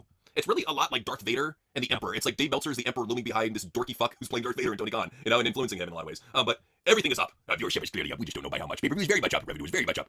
So how is viewership clearly up when you don't know how much it's up? Like you even admitted, I don't have the numbers. I don't have the chart. So how do you know viewership is up? Well, unfortunately for Dave, I do have the numbers. So yeah, David's technically right when he says the past 3 weeks viewership is up. Barely. Barely. Okay. 20,000 fans, if that. Yeah. Okay. So I'm looking at the numbers and it's steadily going up, but so far they've yet to even hit 700,000. So this is not a number to brag about. Now, if it does consistently hit over 700 and you're seeing it grow, that could show a sign that people are giving up on NXT and they're saying, okay, well, we're gonna go back to AEW and see what they're doing now. That could be the case too. Yeah, it could be. Well, I mean, and I think more than anything, people want an alternative. You see a lot of people very dissatisfied with what Triple H is offering right now, especially heading WrestleMania season. A lot of big accounts too, a lot of big supermarket IWC accounts are so dissatisfied with Triple H booking that they want TNA to bloom, they want AEW to bloom. They more than anything, that's why I think that AEW is having a spike right now. Is because of the shitty WrestleMania season. And I would tell those big podcasters, I would just say this one thing to them: your voice has weight with Triple H. It has no weight with Tony Khan. Tony Khan isn't a fucking ball. He doesn't care. He's booking for himself and for the mark wrestlers that he's hired that think they're way too big for the fucking britches like Sasha Banks. He's catering to them. Triple H is trying to cater to the marks. He's trying to cater to you. You need to get loud about your Triple H and say, Triple H, you're fucking up. We want storylines that actually fucking make sense. And you gotta hammer that shit every fucking week until there's enough of a groundswell against Triple H to where he's either A, upping his game and hiring people who can do a better job, or B, steps aside so better writers can take like a Brian Gewirtz. Well, the problem is though is that he's so in love with his own shit, and he's so in love with the mark counts that promote his banger shit. So that's the type of shit that he promotes. He's very insular, very in his own bubble of what he wants on TV, and he supports the fans that support his vision. You know, all those dorks that love the bangers, they're still getting 10K likes on their shitty tweets. We just showed it. Sure. We just showed it. So they're still relevant. They are, but the louder that these bigger accounts can get, I think they can do some damage. I really think they can make Triple H capitulate to some degree. If he capitulates to even some degree, that's better for the fans. I gotta give credit to like people like Society Reviews. Yeah. I think Society Reviews has done a great job of really bringing a lot of attention to our point of view. Like he's a great fan of ours. I love seeing what he's done on his own. Has even been on the news. The guy he's a celebrity practically, and he's going out there and he's really getting that engagement for our points of view. So he's like an amplifier. And I love how there's the accounts like that on Twitter and more of them nowadays. Like Anti-Woke Wrestling is another one, amplifying our points of view and getting it out there to the people that while we're not the biggest fans of Twitter, I'm glad that there's accounts like these that they make the most out of it. This is how you do a blue check mark. If you got a blue check mark, do it to get max engagement and really get your point across and spread the truth, spread the gospel. And I love it that they're doing that. Oh, absolutely. And that's what you can do. It's just you gotta be honest about wrestling. Don't fucking grift. Don't try and support Triple H when you think that's what your fans. No, be real. Be fucking real. Because I think what would happen is a lot of these big podcasters, your fans would adjust and they change around to saying, oh well, Triple H just up his game, which would then create more pressure on Triple H to make a better product, which would make the product better. You would get a better product if there was actually pressure on Triple H. But the reason why it sucks so bad and Triple H just booked this garbage is because there's no pressure. He thinks that he's on cloud nine right now. He thinks he can do no wrong. Look at his competition. There is none. Right. Simple as that. So Chris 144 said Meltzer sounds either like a politician or a lawyer trying to defend a losing situation. And Meltzer said, this year AEW will either be the first or second, probably first most profitable year for any pro wrestling company other than WWE in history. There's not a politician defending a situation. It's a fact. After the most recent pay-per-view, they sell 0 tickets, 0 merch, and average 51,000 pay-per-view buys for the rest of the year. They'll just be about breaking even. Liar! Dave, you need it needs context, Dave. Because if you're comparing it to like WCW, you're comparing it to the economy back in the 90s from what WCW was making. If you had WCW on TNT today, they'd be making way more fucking money than AEW is. I hate to say it, I think TNA is making more money than AEW. I would love to see their payout at the end of the year. I think with the momentum that they've been on, I think they might edge them out. I think it's a possibility. I mean, AEW, they're starting to get a couple fans back, but it's not enough to brag about, Like you said, they'll have to break 7 or 8 to even be back in the hot territory that they claimed that they were at one time. They would need to be consistently booking arenas for the pay-per-views. And I'm talking like basketball, like 10,000 seat arenas. Like they need to be booking that regularly to be either at par with AEW or more or above. Like if they're doing that, they're at least on par with AEW when it comes to like selling arenas. They gotta try, and that's the problem is that they're just giving in. And right here, Pillman889 says, this definitely sounds like a Tony Khan sponsored post. Be better, Dave. At least try to pretend to be a fair journalist. And Dave says, read the actual numbers and get back to me. You don't have the chart! Right. You even admitted you don't have the chart, you fucking asshole! If you did, you would post them, Dave. You even admitted you don't have the chart, so what the fuck are you talking? Where is he supposed to read the actual numbers? If the expert doesn't have them, where the fuck would he go? Right. Well, I would say that, yes, they are on a viewership uptick. Yeah, they are. It's still under 700,000. It's nothing to brag about, and this number could go backwards very easily. Jesus, I know, dude. It's not sustainable. So Rotomania said this NXT versus AEW thing is a weird competition. They're not even on the same day. Dave said, what is network, what is cable, what is also a major streaming platform which still loses TV numbers? Any comparisons at this point are silly. One's a developmental product with like no household names on it. The other one has... Right. The other one has two products on primetime TV that have household names on them, like Chris Jericho. That you got Christian, you got Edge, you got Dean Ambrose, who's on WWE for years. I'm forgetting about there's main roster WWE talents on AEW right now. They have the ability to draw a much larger audience than that, and they're in competition with the fucking developmental with nobodies. Well, last I checked, AEW is on Max, TBS, and TNT, and that's it. Right. NXT by itself is on CW and is on Tubi. Right. They have more exposure. Well, I mean, even if you want to say, okay, well, when is on network, when is on cable? Like, you got to understand. Okay, Dave. Yeah, one is developmental, and the other one has like main roster WWE superstars on it, household names. There's levels to this shit, Dave, and there's a reason why so many people are leaving AEW because they have everything they need to compete with WWE. But the booking is not there, and Tony Khan will step aside, and he'll constantly suck his dick, and they say, oh, Tony, everything's not totally fine, Dave. It's not. But apparently we're afraid of facts. So Dixie Khan said, Dave, you indeed are the CNN of wrestling. If you keep this up, CNN will be considered real news. So Dave said, man, to be afraid of facts, what a way to go through life. Post them, Dave. Post the charts, Dave. Come on, Dave. Let's see the facts. Show us the facts. Show me the average attendance for Dynamite in 2024 through 2025. Show me the average attendance of last year, of 2023 and 2024. Show me the average of attendances, and then get back to me about how much of a fucking boom period that AEW's in. You're just afraid of facts, and you need to apologize. So he tells his dork to apologize for that one. You should know, dude. This is the internet. Nobody apologizes. Come on. So, yeah, he's a little fool for that. But awful announcing said Warner Bros. Discovery to lose 1.1 billion in advertising with that NBA. Wow. So Dave, of course, had to say, I'm losing 1.1 billion in advertising while saving 2.6 billion in cash. What would think would be the headline? Well, the headline should be that the network is less valuable now. You fucking idiot. 1.1 billion. 1.1 billion. He's making that sound like a walk in the park, bro. That's $1 billion. Yeah. I mean, it's a big fucking deal because losing, and it was a big boon to that channel. It made it valuable for high-paying advertisers. Not anymore, Dave. Nope. But apparently, Gunther's a strong heel. So Matt said, yeah, that was my thinking. A timeless style is more like Gunther's, who I think with few tweaks would get over in any era anywhere in the world. And Dave said, I can tell you a lot of the stars of other generations would have said no to chops like that. But I do think he'd get over in any generation, but he'd have a different style. In another era, the 300+ pound version would have been more marketable than the 250-pound version. But I think he'd be a strong heel in almost any era. No, he would be a fat jobber. He would be jobbing to like Kozlov on Sunday Night Heat. That's what would be going on. Compare him to like JBL, to The Rock, to Undertaker, to even Mick Foley. Nobody would take him seriously. Nobody would care about him or give a shit. You know why? Because the fans back then wanted characters. They wanted great promos. They were normal fucking people. They were not these weird matchwork obsessed dorks. They just want bangers for 3 fucking minutes. Fuck the storylines, fuck the characters. We don't need any of that. Especially don't need great promos. Just give us a long match with a bunch of repetitive moves and no selling for 30 minutes. That's a banger. You know, Dave, you know he would be during the Attitude Era is he would be like one of those weird Japanese guys that Eric Bischoff brings over from New Japan as part of a loan deal, and they like job on Saturday night, you know, WCW Saturday night to like fucking Tracy Smothers or some shit. Like that's what it would be. Like he would just be some New Japan guy that just got brought over to job a couple times on TV and sent back, and nothing more. He'd be carrying a Guayo's fucking luggage bag. You know? Pretty much. But we got to talk about Goldberg. So Bill Goldberg is asked if he believed if he would ever live in a time where Vince McMahon was alive but not running WWE. And Dave said, how things have changed and they did. Vince hated Bill so badly that he was trying to sign Mike Goldberg from UFC to be the lead announcer for Raw. It's a crazy story in itself. He told him he didn't want him using the Goldberg name. The reason why he hated Bill so much at the time, but they did make up and do business. What are you going to call him, Big Bill? Like, what would be the gimmick if you brought in Goldberg without Goldberg? He's fucking Goldberg. Seriously, like the fact that if Vince really wanted it, he would have gotten it. I mean, come on. Oh, yeah, absolutely. It's Vince McMahon. But Dave was saying that apparently these people know that they're grifters. So Michael Norton said, the grifters don't believe people watch on Max, though. It's truthfully hurting people's feelings. AEW's doing good. Shit's weird. Dave said, they know they're grifters. The old-time wrestling people who treat their audience as if they were stupid because they come from the conman years. It's what they know and believe and pass them by. They spent 6 years telling people wrestling is worth off overall. And AEW's failing, but in reality, WWE's super popular. And AEW is like the most financially successful number 2 group in history. Sure, there's plenty of valid criticism for both, but unless you take your audience on key fact and just point your account in the highest order, some who believe them didn't matter by the week when AEW doesn't die. Well, yeah, look at Tony's a billionaire. He can endlessly pour money in this fucking shithole. Sure. The thing I'd say is that Dave, like it's like yeah, they're the second most profitable wrestling company in history. But you got to factor in inflation, Dave. Right. This is like it's not in a vacuum. You got to if you're comparing it to the fucking past, like you are, you got to understand that inflation is much higher now than it was in like 1994. Like there's a difference here, Dave. I just find it so interesting. I've never like, and you, it's your job to find out about the ratings. Have you ever seen a single posting about any sort of rating on Max ever? I have never. No, not once. I would even if I did, I would just disregard it because it's not a TV rating. It's not like I guess what Dave's trying to say is like the overall audience is much larger than the TV audience. But you can make the same argument for WWE. Why don't you, Dave? If you're a fair unbiased journalist, why don't you make the same argument for WWE? You know, AEW needs a defender. They don't have enough people defending it. You probably say some shit like that. If I exactly. But, yeah, he's always got to play the victim. So apparently he said something is going on with the lack of references to The Rock during John Cena and Cody Rhodes segment on Raw. The Rock's a very busy guy. It's not anything personal or some shit going on or any sort of drama or anything. Like The Rock is super fucking busy. Like he just got done doing wrapping up for a movie, and then I think he's flying out to go do another movie. So he's one of the biggest stars in the world. We gotta be lucky we even got him in pro wrestling. I mean, or it could be, John Cena's maybe putting in subtle hints that he's gonna turn on The Rock. Could be. It's a possibility. I mean, you never know. But Gewurz had to call out Meltzer on his bullshit and said your sources are drunk. Nice. Because Meltzer was saying that The Rock and John Cena were going to be called the Rock and Soul Connection. Oh my god, that'd be so bad. That's like beyond William Regal's like worst fever dreams right there. That's so bad. That's so bad. Wow. Okay, so we gotta go ahead and show you Brian Alvarez being the voice of reason. This tripped me out. But let's talk about this. If you had a whole card for Wednesday, and so many people were beat up after that pay-per-view, that you had to start over from scratch, well, maybe we need to start talking about what we're letting everybody do with these pay-per-views, right? Is that just me? Yes, it might be, yes. That seems crazy. We had a whole card for a TV show Wednesday, but so many people were damaged to the pay-per-view that we had to start over again from scratch. Okay, all right. That was crazy. He sounded like Cat Williams right there. But yeah, Brian. He made some valid points. You got to give him that for once. He was basically saying, hey Dave, what's going on here, man? Look at all these people that are getting injured. You know, Dynamite had to be completely rebooked because of all these bigger takeover style matches that AEW was doing. Especially like, go for it. There's like you put on a bigger wrestling show. Oh, yeah, he would definitely be the type of sycophant that would stick up for that stupid shit. No doubt about it. So with that all done, it is time for some super chat. So first we got Dirk Woolsey who was saying impression. A kid goes up to Triple H and punches him in the balls, and the kid takes his wallet as H groans in pain, going, and I just got my nuts back. Okay. Walking down the street thinking of shitty wrestling matches. He's gonna have bigger, gets you sky. Yoink! Hey, give it back! That's my wallet! Give it back! Fuck you, ugly monkey Give man! it back! Give it back! Sit down, bitch! Back bells! I just got them back last week. Only $40. Time to hit the ATM, pops. I need a ball transplant right now. So Catman was saying, impression Nia drugs up Nose Man. She does a gender change operation on him, making him a trans woman before WrestleMania. Wake up! Wake up! Wake up! Wake up! Why do I sound so funny? I've got tits. What's going on? Steph, why do I look like a woman? I don't have a wiener anymore. I was about to say, go ahead and look at the cut job they did on you. Man, that's a nice slitter. Yeah. I look like Mrs. Garrison. What did you do? You are the ugliest trans woman I've ever seen. Did you glue a wig on my head? Oh god, get it off, it hurts. I was sick and tired. My scalp. I was sick and tired of that ugly bald head of yours. You can grow hair and you refuse to, so I'll make you wear hair, you fuck. Now, get out there in your dress and parade around like a pretty woman in front of my Eastern Star girls. Yeah. Okay.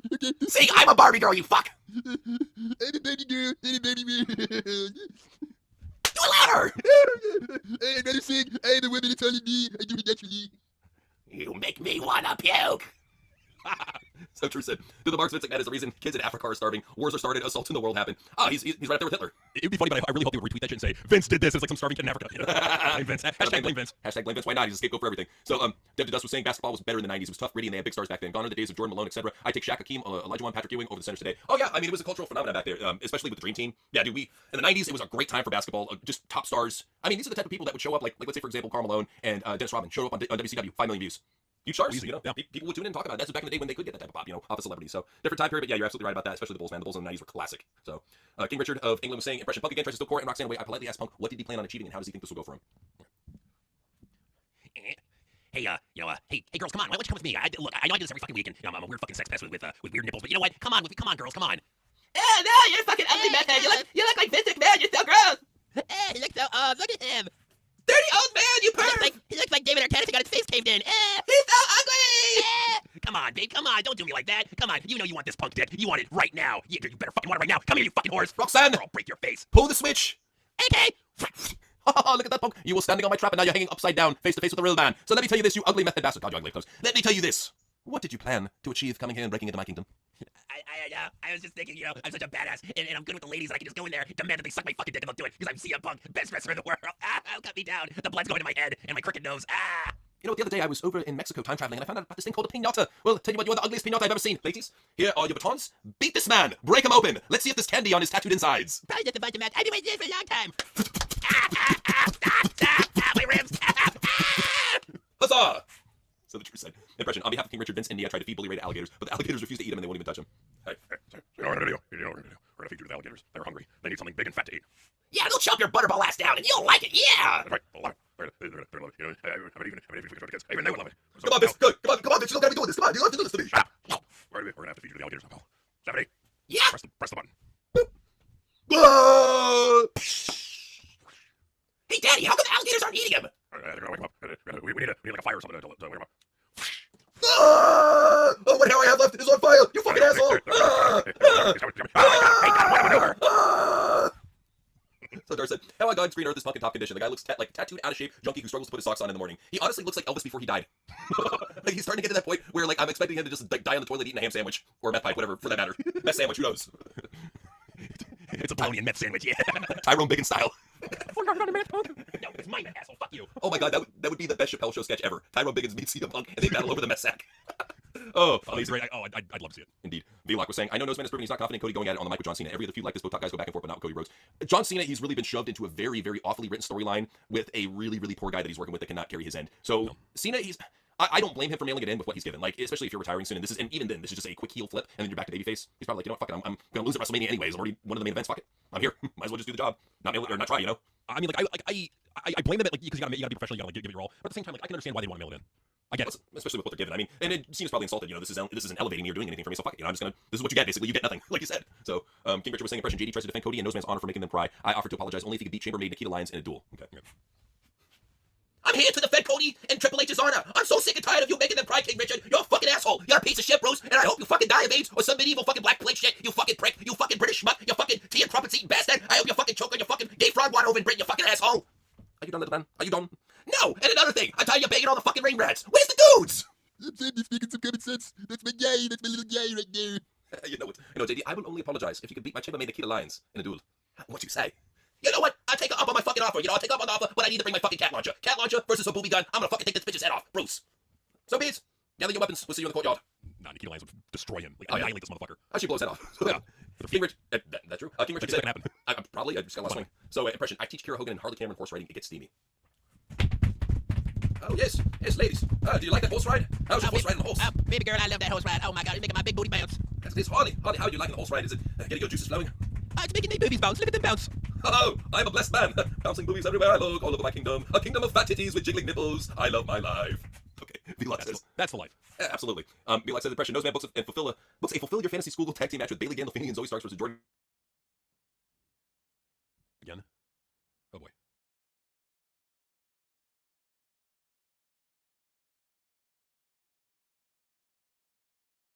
Okay, if anybody can hear me, we're gonna go ahead and keep this going. I'll be right back.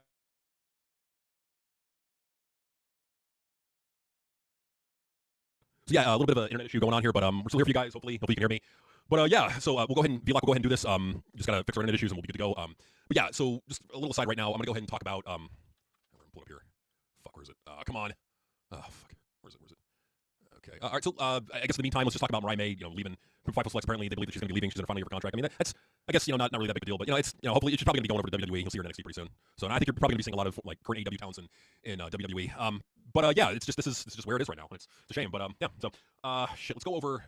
I want to go a little bit over the Raw viewership that just came out. I'm back, guys. Oh, you're back. All right, cool. All right. So yeah, the Raw viewership 3.1 million, ranked number 4 globally because there's nothing on. But yeah. Yeah, it is what it is. So we'll continue this off. Okay, so I was reading it out. Impression Nose Man books up a fully fancy schoolgirl tag team match. Bailey and Zoe versus Jordan Grandma Ray. Everyone throws up except for Francis Jane. This is awesome. Rock fires Nose Man. Okay. All right. Hey Bailey, what is up with Nose Man booking us in this match? Oh, well, shit. I guess we're having to come back for this. I think my brother's having issues now. Shit. Hold on. No, I'm good. Okay. So so.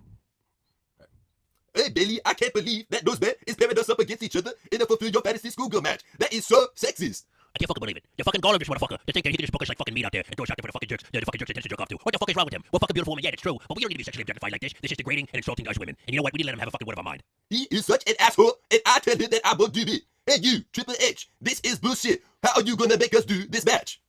I was just thinking that, you're gonna be just a couple of times women, and you're gonna go out there and you're gonna put on bangers, but we're doing it for the fans. They want to see you in schoolgirl costume, so, there it is. I don't know, just don't get mad at me. I'm stupid, I don't know anything. 30 minutes later. Oh my god, I haven't had sickness like this since I fucking cruised over to Mexico. Oh my god. Oh, this is awesome.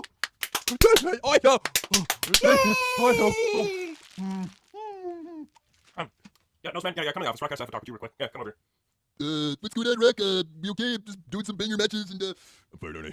How did such a dumb motherfucker like you get in such an important position of power? How? I fucked the boss, the former boss's daughter, and then she cucked me out, and then she makes me her little cuck bitch, and then she cut my dick and balls off and made me her little cuck whore, and then she puts big black guys in front of me. My life is a living nightmare, but at least I have the power. What blackmail do you have on Vince? The adrenochrome. All of it. Every bit of it. I figured. Yeah. You better not say shit about me, because I got tapes on you, big nose boy. I got lots of tapes on you. So, you're not gonna fire me? Cool, alright. Oh, no, you're definitely fired. I just wanted to let you know. Yeah, you dare drop the dirt on me, and I will bury you. I will subterranean bury you. I will bury you in the sewers. I will bury you all the way to China. Do you hear me? I hear you loud and clear. What am I gonna say to Steph? She's gonna fuck me to death. I'd say you probably should take a trip to the grocery store and buy the biggest stick of butter you can get, and hope for the best. That's a good idea. I'm gonna buy a shitload of butter and smear it in my butthole, and hopefully they don't kill me with the dick. Oh, we kidding. Somebody's gonna pull out the 10-foot dildo. I know she's gonna do it. Make sure it's Kerrygold, yeah. So Kevin said, Tony Khan gives Meltzer a 6-star hand job. Dave grabs super glue instead of lube. Tony's hand gets stuck on Dave's pee and they has to call for help. Oh my god, okay, alright. Oh my god, this match with fucking Jay White and Will Ospreay in New Japan is so fucking amazing. I need more lube. I'm getting dry. Sorry, I need some more lube. I need you to really grease that pull up, yeah. Yeah, I mean, yeah, that looks good. Oh, yeah. Yeah, oh, yeah. Oh, come on, Tony, don't slow down. Come on, jerk the fucking dick, come on. Oh, shit. Go ahead, Dick. What are we gonna do? Did you grab the super glue I was using for my New Japan recreation match of Bryan Danielson versus Kenny Omega? I thought it said super lube. I didn't think it said super glue. Oh, shit. Hey, somebody help. Somebody fucking help. Come here, Dick. Fucking shit, well, damn it, I need to call 911. 911 emergency. What's your emergency? I need an emergency. Me and my good friend, we were just playing around, and he happened to, he was playing with action figures. He got a little bit of super glue on his hands, and we were playing with his action figures, but naked, and he tripped and fell, and he landed right on my dick, and his hand got glued to my dick. And that's the only reason why. I need you to a little bit of sexy Japanese wrestling, but who doesn't watch it? Okay, this is Dave, right? How did you know? This is like your 17th time calling us. Yeah, we'll have an ambulance out sometime, yeah, or whenever, or not, whatever, fuck off. Yeah, I tried, Tony. I fucking tried. I need some sexy Japanese guys to fucking break this hold. Maybe their trunks down and rip your head out my dick. Okay, Richard said, Impression Jordan Grace burst into my throne room wearing her SpongeBob costume. I have Riddle and RVD use holy water and crucifix to ward it off. Okay, alright, sick. Alright. So Roxanne, I was thinking about maybe bringing up your F cup to possibly a P cup. What do you think? Oh my god, I love that. But I don't know if I can find an outfit that can fit my boobs that big. I have my own tailor. I can custom make a brassiere for you to the biggest, most extreme amounts. What do you want? That sounds like a good idea. Hey, motherfuckers, Jordan Grace in the house. Hey, how do you like my Patrick Star outfit? Don't I look sexy? Come on. You know I look sexy. Look at my thighs in this miniskirt. You know you want some of this. Riddle, RVD, cleanse my house of this demon. Dude, like RVD, like I think you gotta do something, dude. Fuck, man, shut up, I'm trying to fucking smoke here, man. Whoa, who's that, dude? Look at all the muscle she got, bro. Oh, that's pretty hot. You sure I gotta kill that thing with holy water, dude? Bro, she's got a 6-pack like Katie Forbes, an 8-pack like fucking Ninja Turtle 8-pack. That shit's so fucking hot. Oh my god. Well, like, maybe I can kill it with my dick, bro. Who knows? Hey, maybe we can kill it with a DP, bro. Maybe we can do a crucifix with our penises. That's a good idea, bro. Hey, get away from me. Get away. Yeah, so you get demon meat crucifix, yeah. Now we gotta douse it with our holy water that we make ourselves. Yeah, water, dude. yeah, take that demon. Oh, I'm burning up. Oh, it really stinks. Oh, I'm burning. What the fuck did I just witness, Roxanne? And I'm frightened. Good lord, take me to your chamber and rub your tits in my face, please. okay. Okay. So Alejandro said, why didn't Undertaker have long title reigns? Because Vince McMahon realized that you have guys on your roster, especially back then, that didn't need the title. He realized that the title was a prop, and if somebody was naturally over without the use of a title and had that legacy like Undertaker did, you don't need reigns. He's the Undertaker. Just even having a match against the Undertaker at WrestleMania it's a big deal. And that's the thing, is there's no real big special attraction marquee talents anymore because everybody's been 50-50 booked. That was the great thing about protecting Undertaker, the way that Vince did for so many years, is that he made Undertaker into this guy that had a WrestleMania streak that beat the biggest. It took an actual UFC champion in Brock Lesnar to defeat him. You know what's funny? The last guy to have a long title reign was named Roman Reigns.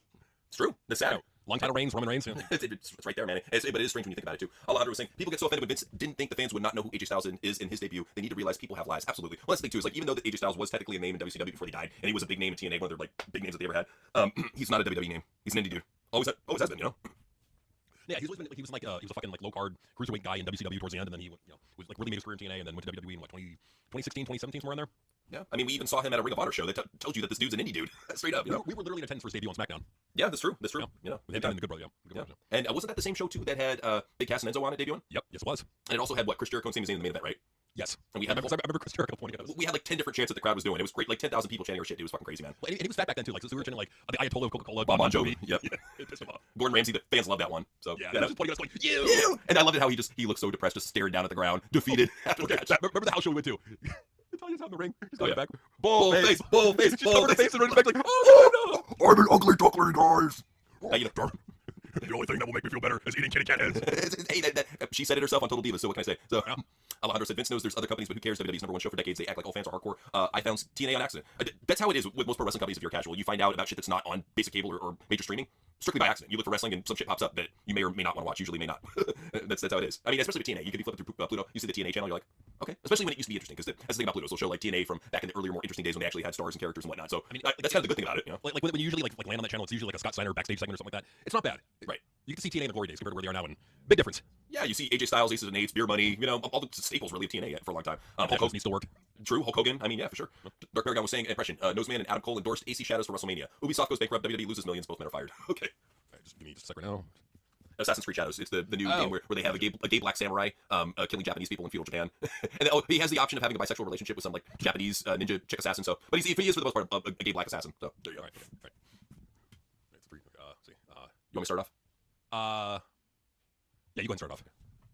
I tell you, after playing an advanced copy, Assassin's Creed Shadows is one of the best Assassin's Creed that I've ever played. Where else can you play as a gay black samurai, chopping up feudal Japanese people, destroying shrines? Nothing's better than that. Isn't that great, Triple H? A black guy destroying Japanese stuff. Ooh, yeah.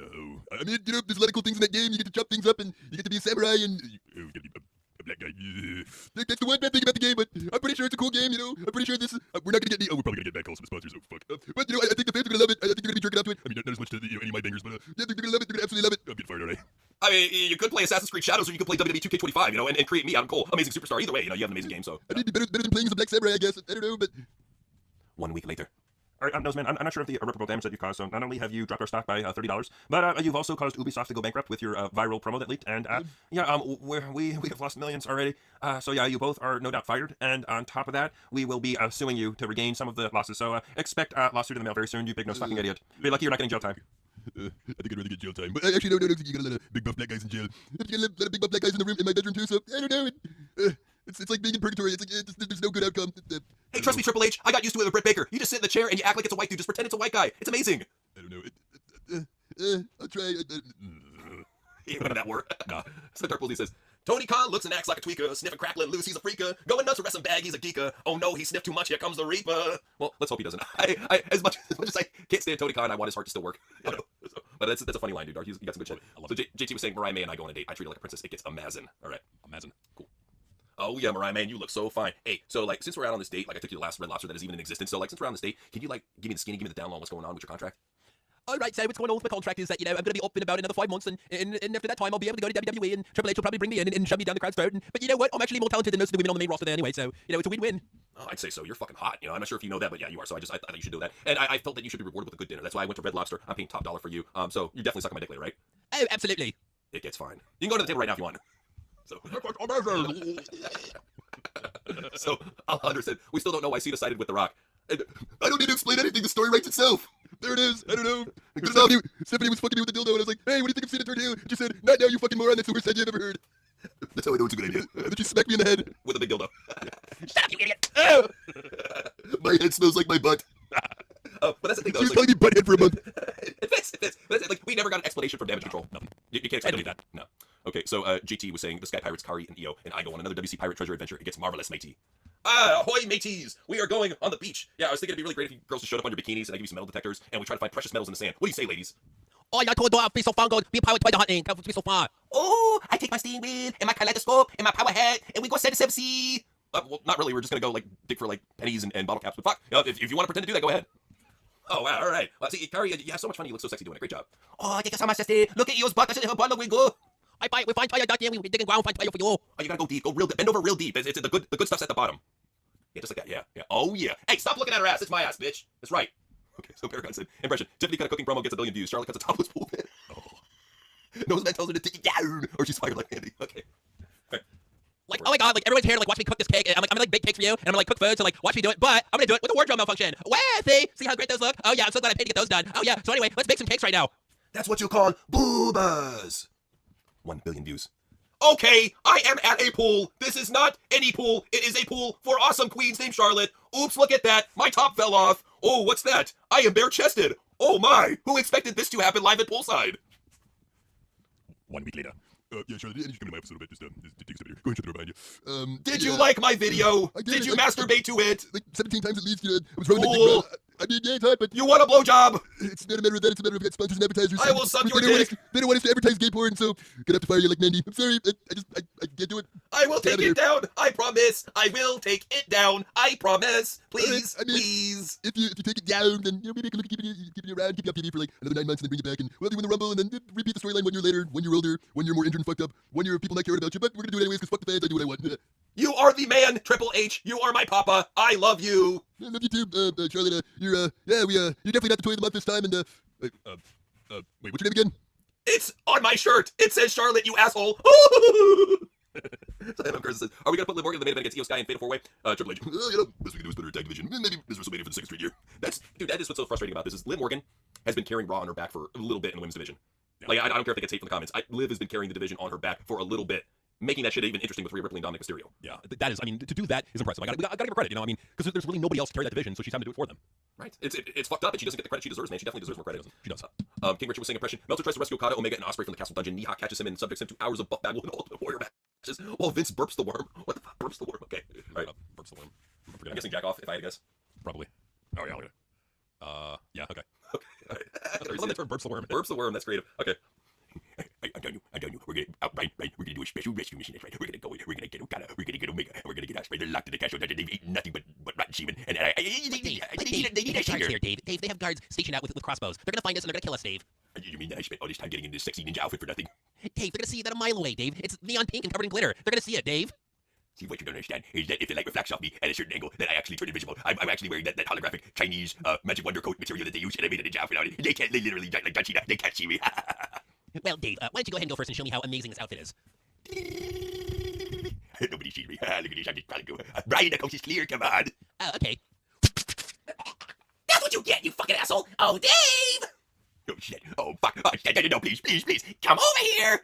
Take the spear right in your fucking ass crack. Get over here. She got me with that dodo in the butt crack and she's pulling me towards her. Daddy, the spider caught a fly. That's Dave Meltzer. Of course, you know that we've been playing this for a long time. We're gonna make you watch hours and hours of Buff Bagwell and Ultimate Warrior matches. You can fuck me any way you want. You can even rip out one of my eyes and fuck my skull. I take that over that fucking terrible shit excuse for wrestling that you call, you asshole. Stop. Now, we're gonna torch you, and I'm gonna jerk off in the corner. So let me be out of my They have no work rate. Look at their blue out. They have no cardio. Look at them. They aren't selling anything but not the cool like Kenny Omega or Will Ospreay. That's real wrestling, pal. Look at all those inflated, floaty muscles. They don't even look good. Bumping up shots, man. I hate you. 8% steroids, pal. Fuck you, French. I Finally got it off on him. So JT says, Io, Kari, and I find the treasure. It gets fine. Oh, yeah, you almost got it. Yeah, keep on digging. Yeah, you almost got it. Right there. It's right there. Io, go and grab it. Oh, I see it right there. Oh, from behind. Oh, yeah, I found some treasure right here. 2 handfuls of them. Yeah. Just say you give me support. I need help up. I am. I'm pulling you up by your butt cheeks. Go hot dog, come on, yeah, Bob. I'm trying, but you gotta eat more Mexican food. There's barely anything to grab back here. So, McLovin says, impression Cena hires, porn stars? Oh, yeah, porn star to sleep with his wife while he watches. He calls VKM to master debate, cheering, oh yeah, oh yeah, oh yeah, go harder, oh yeah. Okay. All right. Oh yeah, I have decided, my wife, I need to get a porn star to fuck you. That would be the hottest shit ever. Yes, well, I agree too. And I've always wanted to see you get fucked by a legend. I have a true legend. And now I bring in Ron Jeremy. Yes, he's in a wheelchair, and he needs an oxygen tank, but you'll be fucked by one of the greats of all time. What do you say? Hey, Vinny Mac, yeah, yes. Yes, wake up from your coma. Yes, yes. My wife, she is fucking Ron Jeremy right now. You must watch. It looks like a man fucking a horse. He's a very fat, ugly man, but yes. There's a fat guy in a wheelchair fucking a horse. What are you showing me? This is amazing. This is great. Oh yeah. You want me to fuck you in the ass? Oh yeah. Vibration sequence. Oh yeah. Vibration sequence.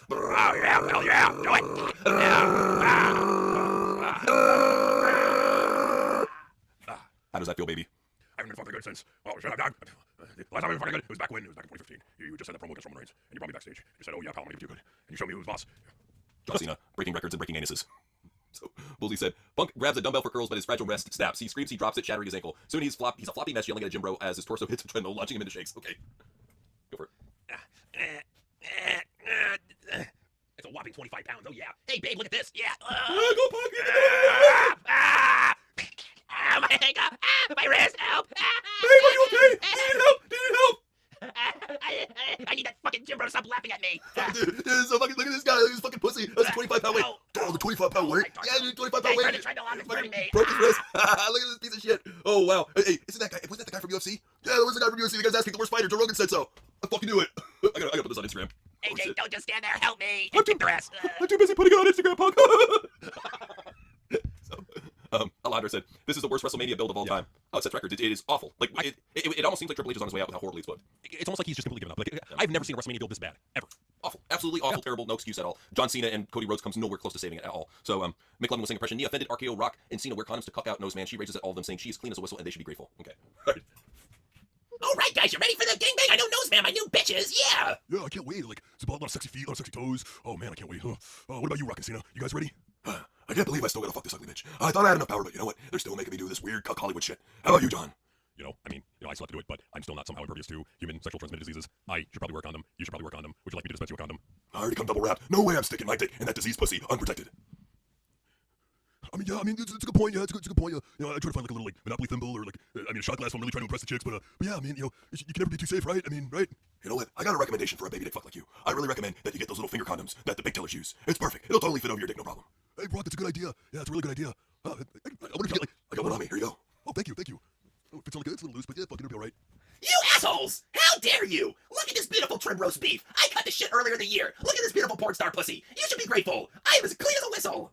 You can never be too safe, Steph. It's really not that big of a deal. Well, in all fairness, you do get a lot of random strange dick. So, you can't blame us. You fuck them from all time periods, all colors. You really don't have much discrepancy, do you? No, I don't, because I'm gonna do everything I can to embarrass my fucking cock husband, yeah! I know, I deserve it. I'm a shitty booker. I'm ugly. I'm stupid. I don't care about wrestling, so I ruined it for all the other real wrestling fans out there, so, yeah. I want you to say I don't deserve to have a balls and dick! It's true. After the way this video's gone, I don't deserve my dick and balls. I've lost my dick and ball privileges. I don't know about you, John, but seeing Triple H get humiliated kinda gets my dick hard. You know what? It does activate my boner sequence. Boner sequence has been activated. Thank you, Triple H. How about you, Randy? Oh, yeah, man. Raging dick right here. A raging 1-inch Wonder Weasel right here, man. Oh, so fucking hot. Oh, I love seeing it get degraded. Oh, Steph, now I see why you do it.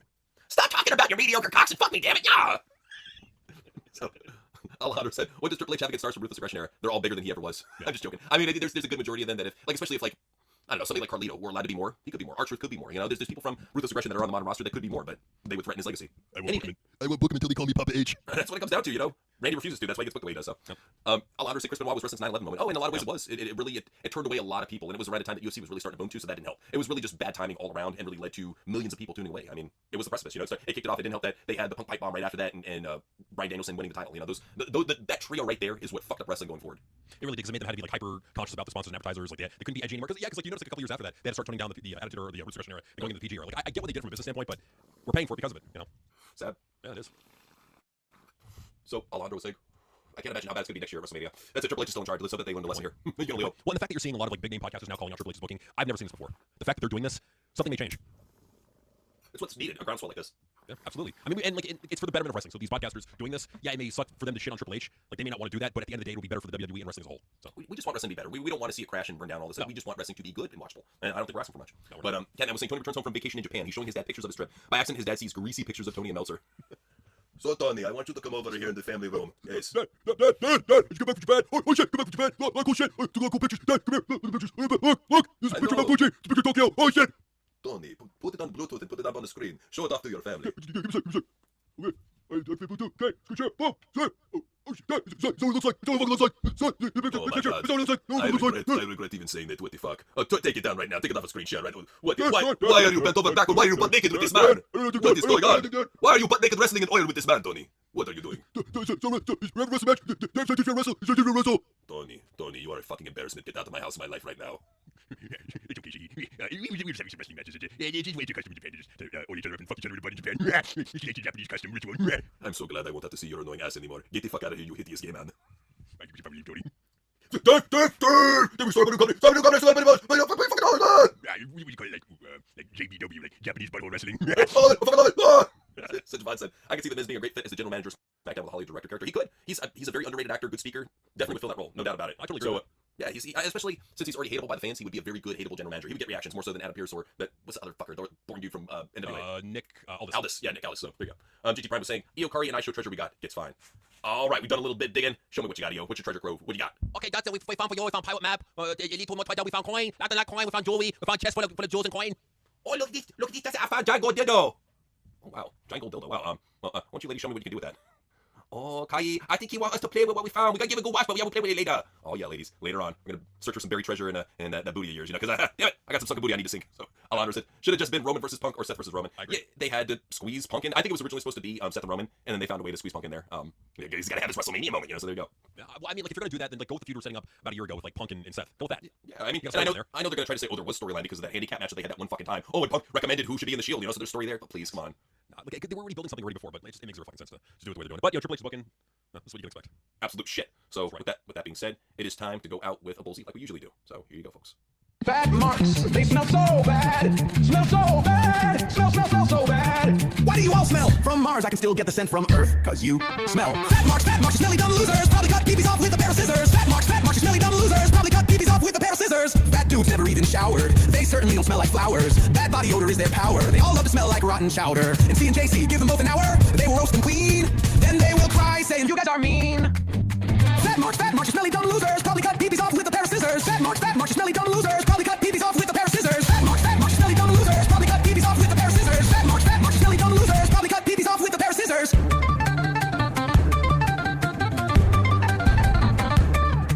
JC and NC will call you out.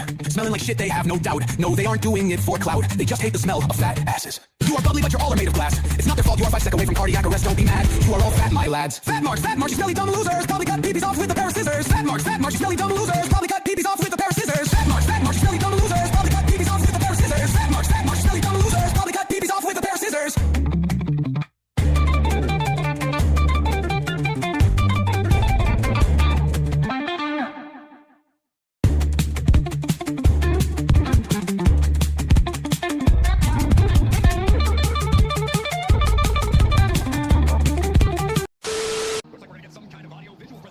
Bailey has proven she's not a leader. Everything she touches turns to trash. Bailey's not nearly as smart as she thinks she is. The obvious person to blame for all the failures is Bailey. Harsh words from Punk and KO about one of their trusted generals.